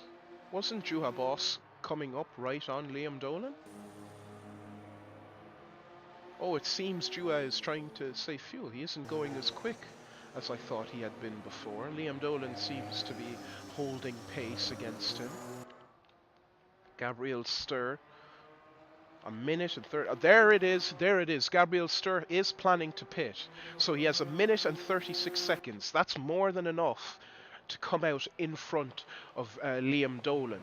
to win this race. So Gabriel Stur has completely gotten this on the ball, and I'm going to be very excited to see if Liam Dolan can catch up and pass Stur, irregardless of the gap. But Gabriel Stur must keep in mind that he cannot use more than 300 litres of fuel. There's a car off. It's Bruno Chacon in the Parabolica rejoining, so he'll have to get repairs. Hopefully he won't retire. But here we go. Gabriel Stur in the pits. Let's wait and see where Liam Dolan comes out. So there is Gabriel Stur. He's taking his stop. 65 laps into the whole thing.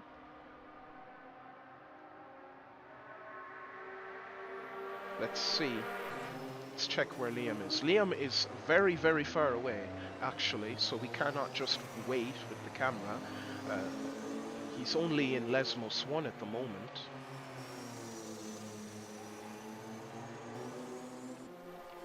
Gabriel Stur, I think, is going to splash and dash to get to the end.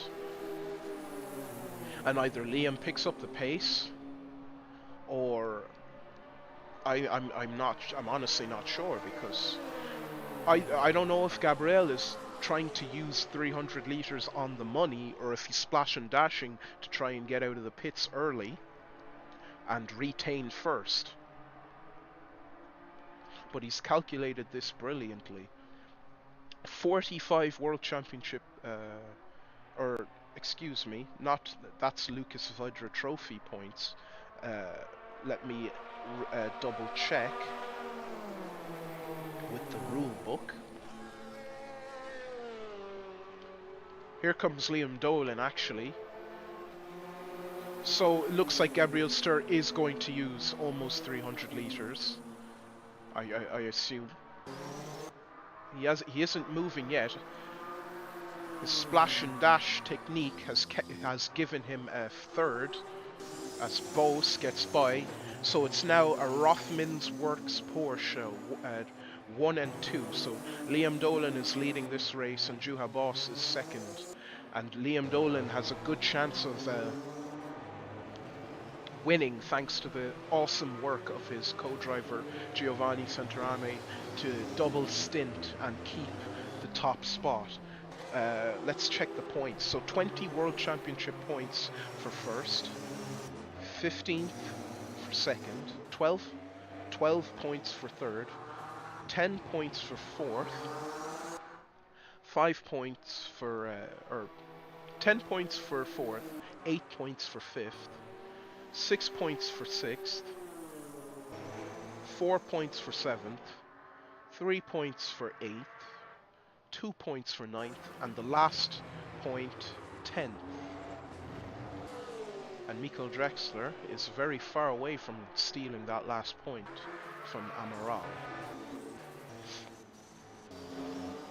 But look now, it seems like Juha Boss has seen what the situation is regarding Gabriel Stur and is thinking, I've got the fuel to finish this race, I'm going to go after Liam Dolan for the win. So Liam Dolan ought to either pick it up or try to make that fuel last at the boost he's going at for as long as he can, and then boost up for the last couple of laps when Juha is all over him, and try and secure that race win. It's going to come to a rousing finale, to be sure. Gabriel Stur, though, he's only 9 seconds off of Juha Boss, only a corner away, as you can see. He could have pace to disrupt Juha Boss's plans. And don't forget about Cezary Sapinski and Richard Wilkes, because if anything happens to Stur, Boss, Liam Dolan, they will be right there to steal the position away.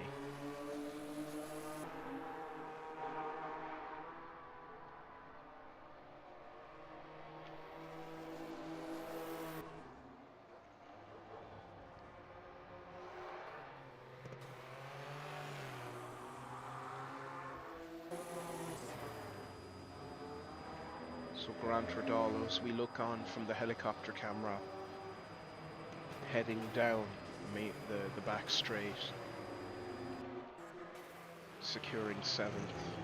Luciano Rocca for Brun Motorsport 8th, 9th, Porsche Prema Racing, Jules Bouchard.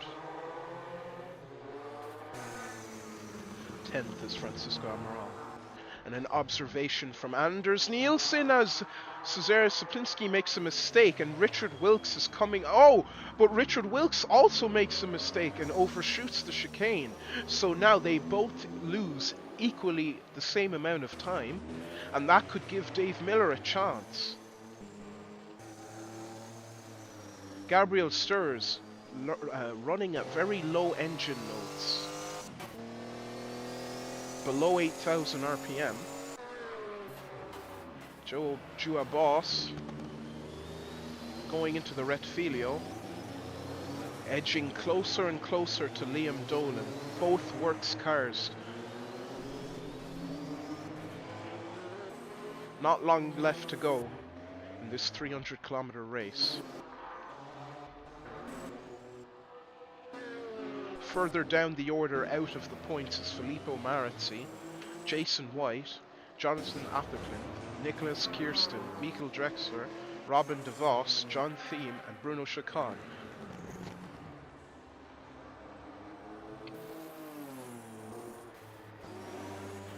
And Michael Drexler just...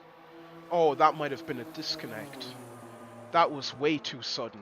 I think Michael Drexler has lost connection. Unfortunately, there is no way that he just we only looked at him a minute ago, so I believe that could have been a disconnection. That's very sorry for Drexler. He was running in a superb race. So now Chacon will be 17th, and John Thiem will be 16th, and Drexler will be last, of course. DeVos has already overtaken him. Kirsten, Atterclint, Jason White. Marazzi is still 11th. Amaral is still 10th. Jules Bouchard is still 9th. There's no real shake-up in the World Championship points. Now look at Juha Boss, a man priming himself to win this race. 69 laps just gone. But Gabriel Sturr seems to be also equally closing on Juha Boss, so it could come to a rousing finale where you have Juha Boss just trying to get by Liam Dolan for the win, but you also have Gabriel Sturr who may be quick enough to steal first if he can get up to Juha and then Liam. So it's going to be extremely interesting what happens next. We've got 27 laps. Or not 27 laps. 17 laps after the 69th lap to decide the winner of the 1,000 kilometers of Monza. The Trofeo Filippo Caracciolo. I've probably butchered that, and there'll be some angry Italians after me after this commentary is done. But yeah, it's going to be a superb last couple of laps. So 17 laps to go for Liam Dolan, trying to do damage control and have spare fuel to boost up. Juha Boss not far away, less than 8 seconds, and Gabriel Sturr less than 9 seconds. It's going to be super. Let's see down the order. Saplinski has gotten back into the groove, gapping on Richard Wilkes. Dave Miller 6th, Grant Radal 7th, 8th is Luciano Roca, 9th is Jules Bouchard, and last point scoring position as Amaral drifts through the Parabolica, 10th. Let's keep our eye on these three though. Gabriel Sturr is definitely making ground on Juha Boss. 17 laps to go.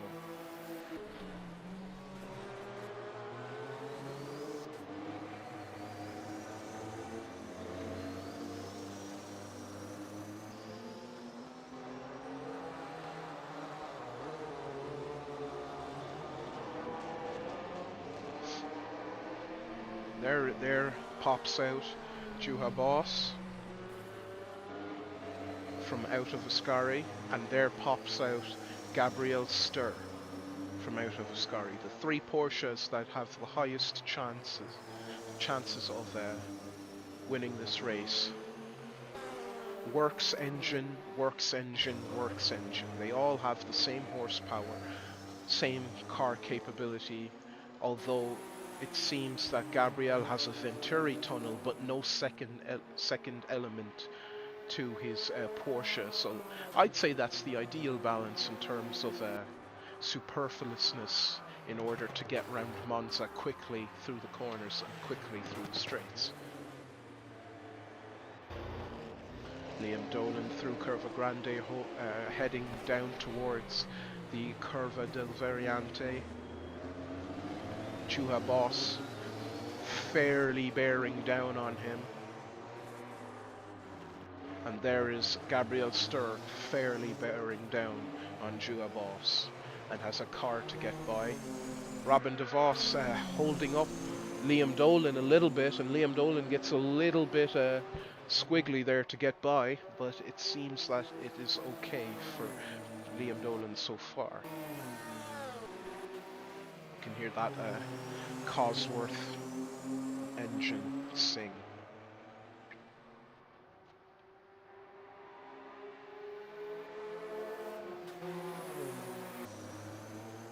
Gabriel Stur now losing a little bit of time to Juha, actually. 10 seconds as opposed to the less than 9 he had last lap. Probably trying to get by that Cannon car indeed. And now Juha only has 6 seconds to catch up to Liam Dolan. Both in the same shot briefly. 72 out of 87 laps to go.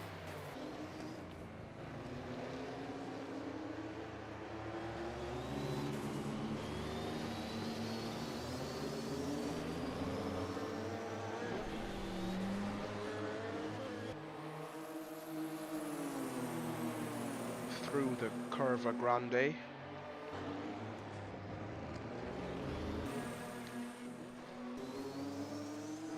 Almost all top 3 drivers were in the Curva Grande at the same time.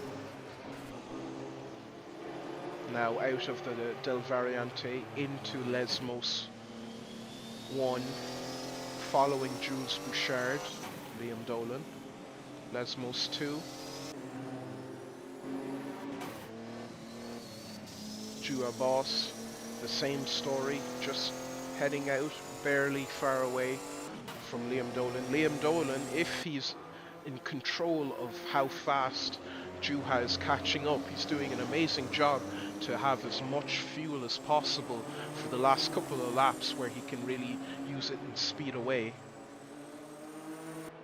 Gabriel Stur is slightly falling out of the equation here, but in any case he will be third, and that's what matters.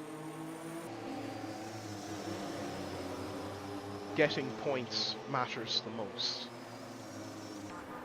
Slepinski looks like he's settling for fourth. He isn't pushing as hard as before. Flashes his lights to show his acknowledgement for the driver he is lapping, yielding. Francisco Amaral. Richard Wilkes looks like the same. Seems like he's settling for a very well-earned fifth. Slepinski, remember, he cut his way up through the field. Dave Miller seems like he's going to be okay in sixth. No car failures yet.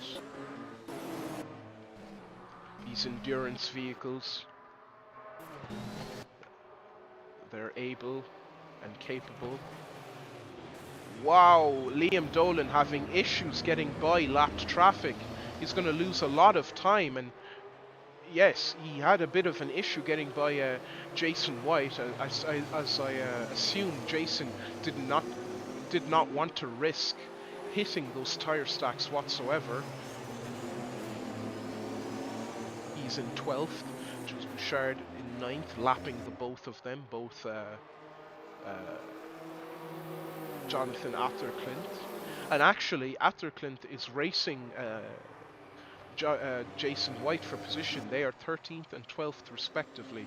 So I can see why Jason is so inclined not to let Liam through, although that's a detriment to Liam because now he's lost time and he has to gain back that time.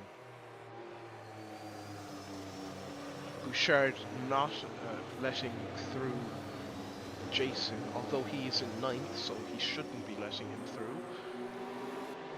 And look at Atherclint bearing down all over the back of Jason's car, and it looks like it's going to be an overtake for position here. Aston Martin Tickford V8 versus Porsche 935 Turbo. And Juha now is getting very, very stuck because of this battle, losing an equal amount of time that Liam Dolan lost. There's now only a little over, let me check with Liam, because Liam is the lead lap. 73 laps, or 74 laps on the main lap counter, as you can see in the top left of your screen there. 74 laps out of 87, so almost 10 laps to go.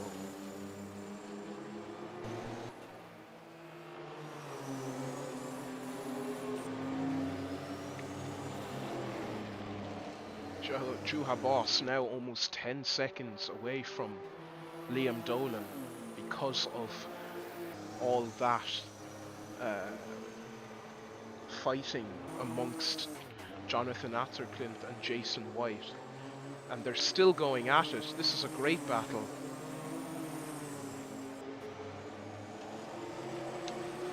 This is a great battle between Jonathan Atherclint and Jason White. They're still side by side.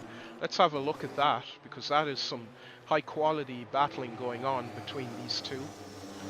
Both organisers at ISO, very experienced.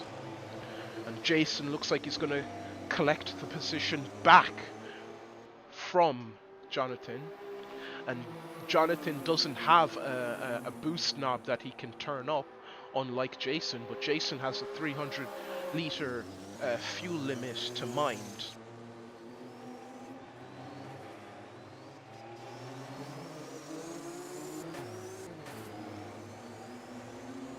And look at that, Jonathan Atherclint getting right up underneath the wing of Jason White through the Retfilio and now through Curva Grande. But looks like Jason is pulling away using that turbo power to the fullest. And even so, Jonathan has to yield to Gabriel Sturr, who's in 3rd. And he even he overcooks it a little bit going into the Curva del Variante, and that will give Jason some breathing room. He even lets by Gabriel Sturr, so he has no one to have to try and contest with now at this stage.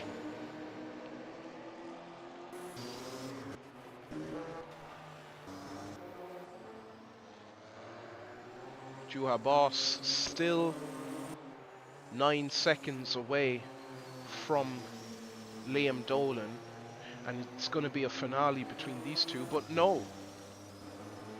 Gabriel Sturr now has regained the gap that he had lost, and it still looks likely that it could be a three-way fight for the win here at Monza.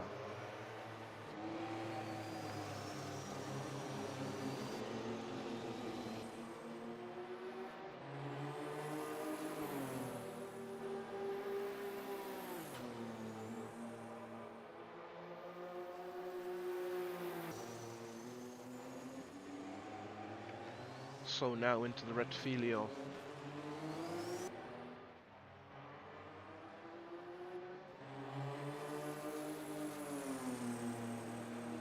No sign of speeding up yet for Juha Boss. They have about 12 laps to go now. And Dave Miller, it looks like an engine failure for Dave Miller, is it? I saw smoke, or did he hit the tyre barrier? I think, let's check his steering inputs, because that will give away his... Yes, he did hit one of the tyre stacks. That's the only way he would have his steering wheel bent like that. So a works Porsche with damage, that's ruined his chances of scoring points, because I believe, even though he is 50 seconds ahead of 8th, actually, no, I'm wrong. If Dave Miller can get back to the pits as soon as possible and repair that damage within 2 minutes, he will still be in 9th or 10th. That car is seriously bent. You can see how messed up the splitter is. It's not pointing straight. Oh, and off goes Dave onto the Ascari.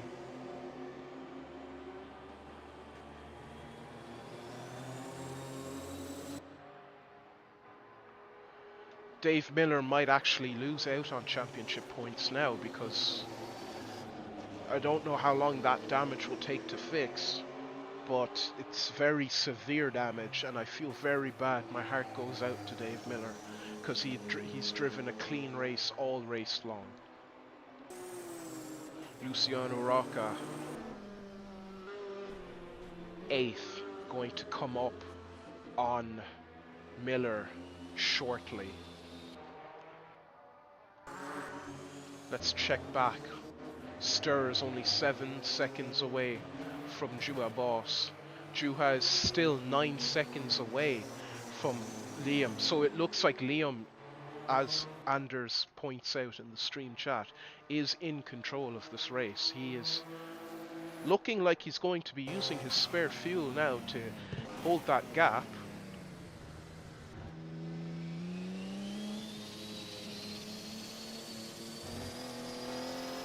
Yes, that the engine note sounds a little bit higher than I heard from before with Liam, so he's gotten that fuel prediction correct. Absolutely perfect, and thanks to the work of Centerame to get that car in the top spots for as long as he can and stick to the plan and make no mistakes. 10 laps to go now. But it's anything can happen in endurance racing. All it takes is Liam Dolan to hit that tyre stack once. And he almost does. He almost does hit the tyre stacks. So very careful from Liam Dolan. That's going to give Juha Boss a couple seconds back. And Gabriel Stur now looks ready to bother Juha Boss. And yes, unfortunately for us, Dave Miller has retired with the suspension damage he procured earlier. That's very, very sad to see. So Dave Miller will not score points. But that's good news for Filippo Marazzi, because it means he will score points. But Jason White now might want to pick up the pace, because he could have the chance to score points if anything happens to Filippo Marazzi. All it takes is a spin or hitting the tyre barriers, and all of a sudden that 1 minute 28 second lead is nothing. So you should keep that in mind. Jonathan Atterclant is also lying in the background. Maybe he could snatch that 1 point away if anything happens to Marazzi and or anyone else for that matter. Anyone in the top spots that crash out at this stage of the race, where the slower cars can still lap them, he could get points too. But you know, it is, some cars are 4 laps down to the leaders. So Jules Bouchard off in what appears to be the Parabolica. Doesn't seem like the damage is severe. Seems like it's just a spin, thankfully for Jules. Luciano Rocca still 7th.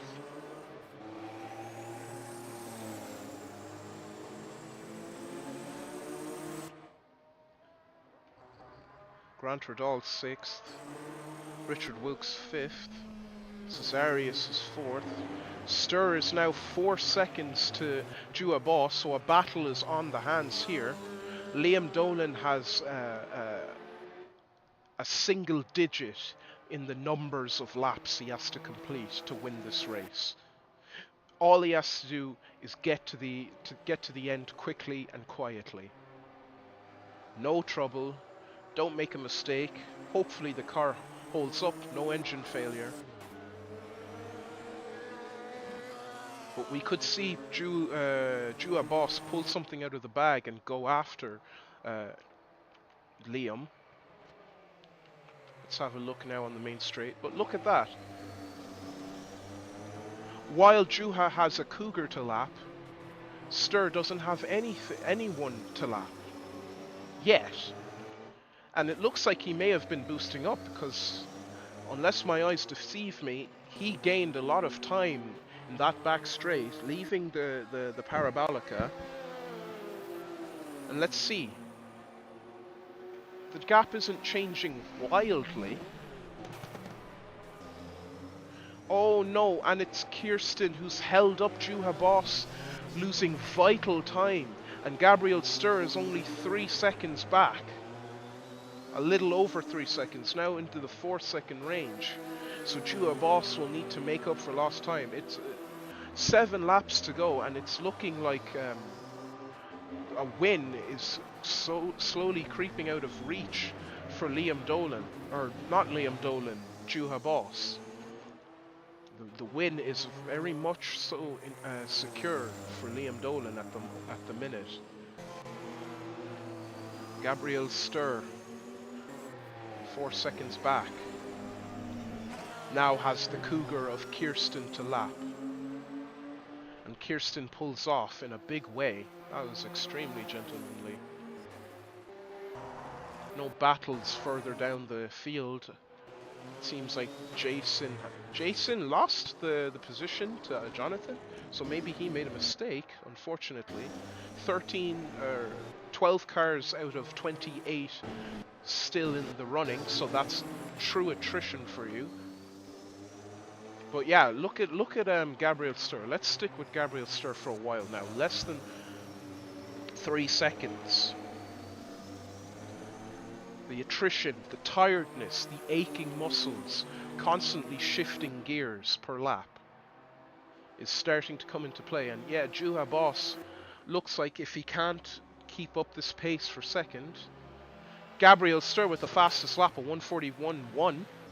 So yes, he is going after Juha, and if Juha isn't able to keep Stur behind him, then he will have to settle for third. 6 laps to go. Now, Liam Dolan through with most of the 300 kilometers he needs to complete. And this is going to be a battle for the ages, for second place. It looks like it won't be a Rothmans Porsche 1-2 to the detriment of Norbert Singer, but rather it's going to be a Rothmans 1-3 with a Jost car interrupting the podium sitters.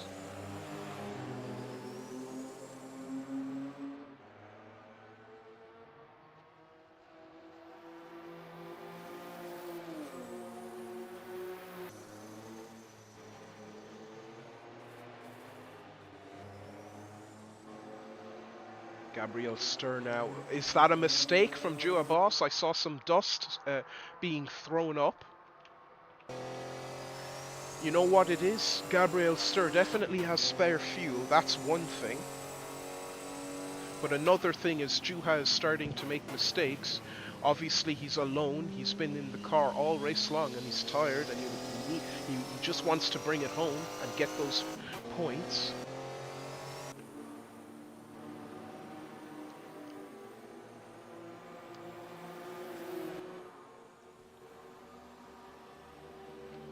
Interestingly enough, Liam Dolan does not look like he's pulling away from these two. I think he's playing it again. He's playing games again by putting the boost knob down. I'm sure he's aware that Gabriel Stur is going after Juha Boss, and now is the time to back it down and let those two fight it out and lose time. Gabriel Stur no longer a corner away, but less than a car length away. Or, well, 2 cars length away to Jua Boss, and is now ready to attack.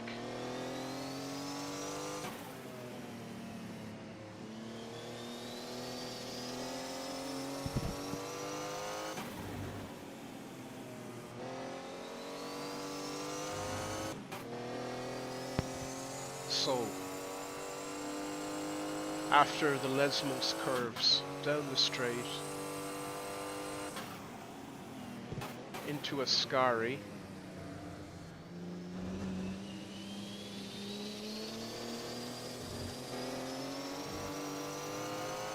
less than a second now, the 10th is gone, it's eaten away. There's going to be an overtake. I don't know if Juha is going to plan on boosting up, because he could make a mistake. He's been driving for 2.5 hours now.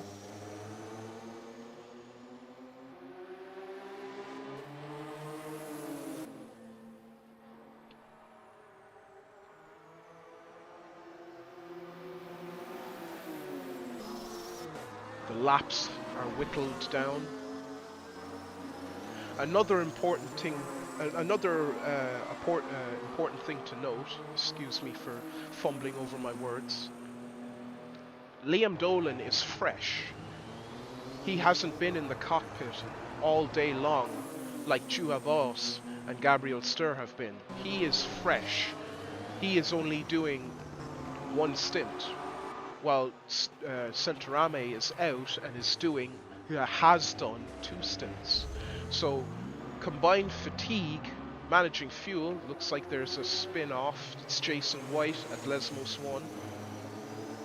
So Boss to negotiate that, and oh, Jason White. Oh no! It's gone wrong for Sturr. Jason White missing a front wing, or a front splitter, has accidentally moved over onto Gabriel Sturr, and Gabriel's chances of second place have all gone. Jua Boss breathing a sigh of relief. A sigh of relief. Jua Boss must be completely mellow out after seeing that. He is saying, I have second secured, thank the gods. Gabriel Sturr, oh no, it's absolutely heartbreaking. That is also the drama of endurance racing. He seems like he's going to try and bring the front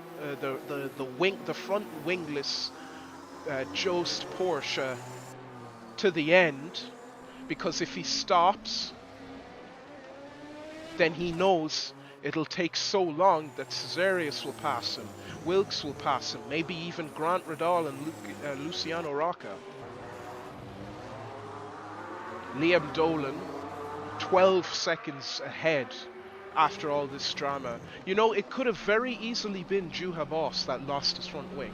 I'm sure Jason now is feeling very distraught at the fact that such a calamity happened. I'm sure it was not on purpose. These drivers are of the utmost respect and quality when they race each other, and they would never impede each other on purpose. So I don't know if Jason is still going. Jason was running 11th or 12th.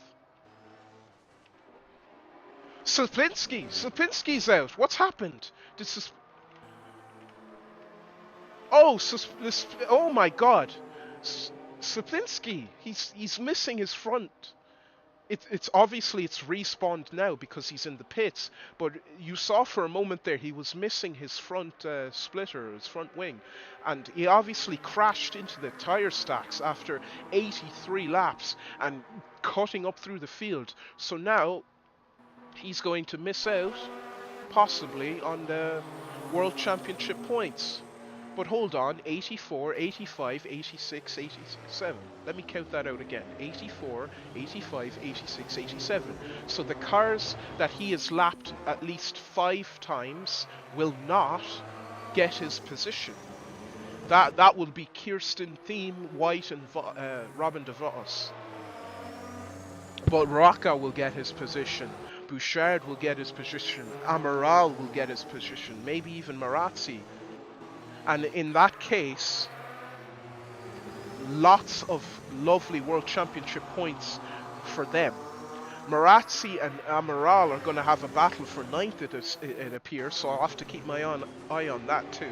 Gabriel Stur is still driving around with no front splitter. I don't know if Wilkes will close a 1 minute 13-second gap, but possibly. Nothing's impossible. I mean, it must be almost impossible to drive. I mean, he is still only 10 seconds out from Juha Boss, and he has a fully working car. Meanwhile, Liam Dolan with a massive 14 seconds gap, as it appears Juha Boss is settling for second after the sigh of relief from Gabriel Stur bearing down on him.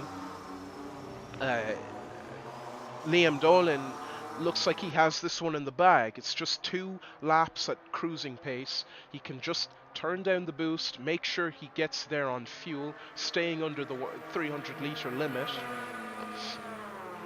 A 1:43.9 from Liam.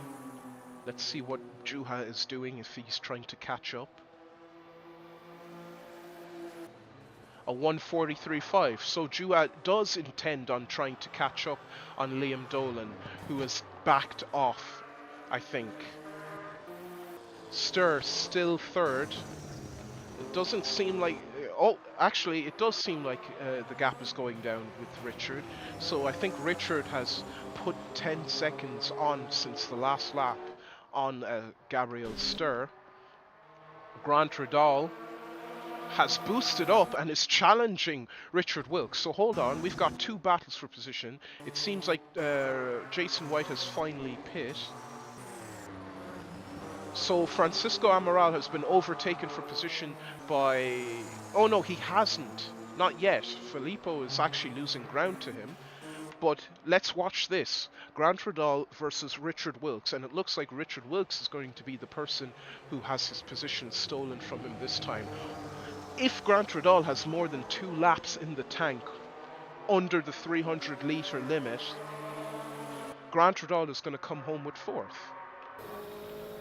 Yes, turbo up, and now the turbo will go straight back down. We'll see the revs drop as he, yes, coasting into the Rettifilio. And Richard Wilkes, I think, doesn't have any intention of challenging unless he's got the fuel to do it. Gabriel Stur will definitely finish 3rd, even with a missing front splitter because of those 2 battling. As you can see, the time is not going down quick enough for Gabriel Stur to be caught up. Gabriel Stur losing another 8 seconds to Juha Boss because of the loss of front downforce. And now Liam Dolan is on his final lap.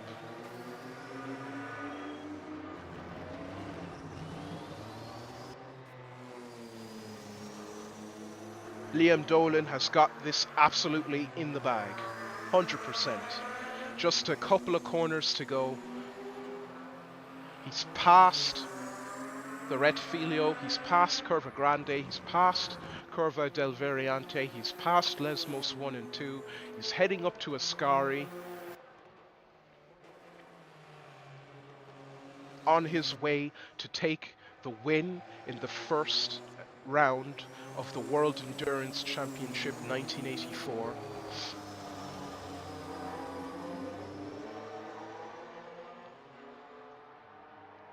Flashes his lights to make sure the lapped car stays out of his way. Indeed. Around Parabolica, on the main straight for one last time. I believe this is the final lap.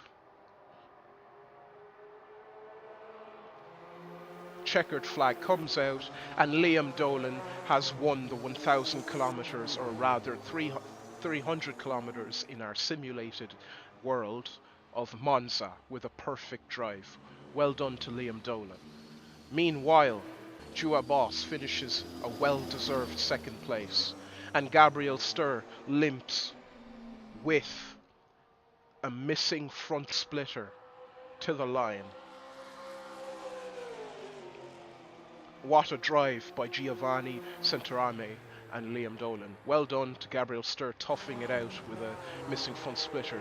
Now we still have fourth and fifth, rather, to see who will get that last position. You never know. Wilkes could boost up. He still has time. Maybe he's more worried about the 300-litre fuel limit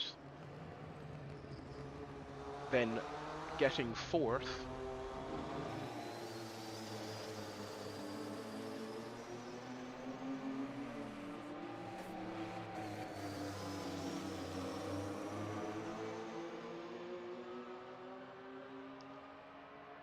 Indeed, Richard Wilkes doesn't seem like he wants to challenge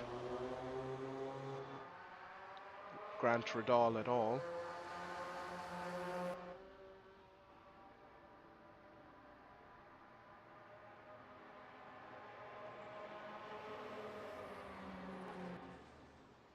And there it is, Grant Radal across the finish line, Richard Wilkes finishing a brilliant fifth. Luciano Rocca also, what a drive, 10th positions up from his starting order. Finishes a well-deserved sixth. It looks like Sablinski is going to be classified in the points. He is. So for all of Sablinski's effort, he still gets a point. While Marazzi has finished, Amaral has finished, Bouchard, Roca, they've all finished. The top 10 has all finished. Clint has finished, Thiem has finished, and that's the race. What a great drive, and I'm glad that Liam was able to finish it out. That was round one of the 1984 1,000 kilometers of Monza. I've been your commentator, Matthew Sibanyoni, and I'm glad that you have enjoyed me filling in for the official broadcast today.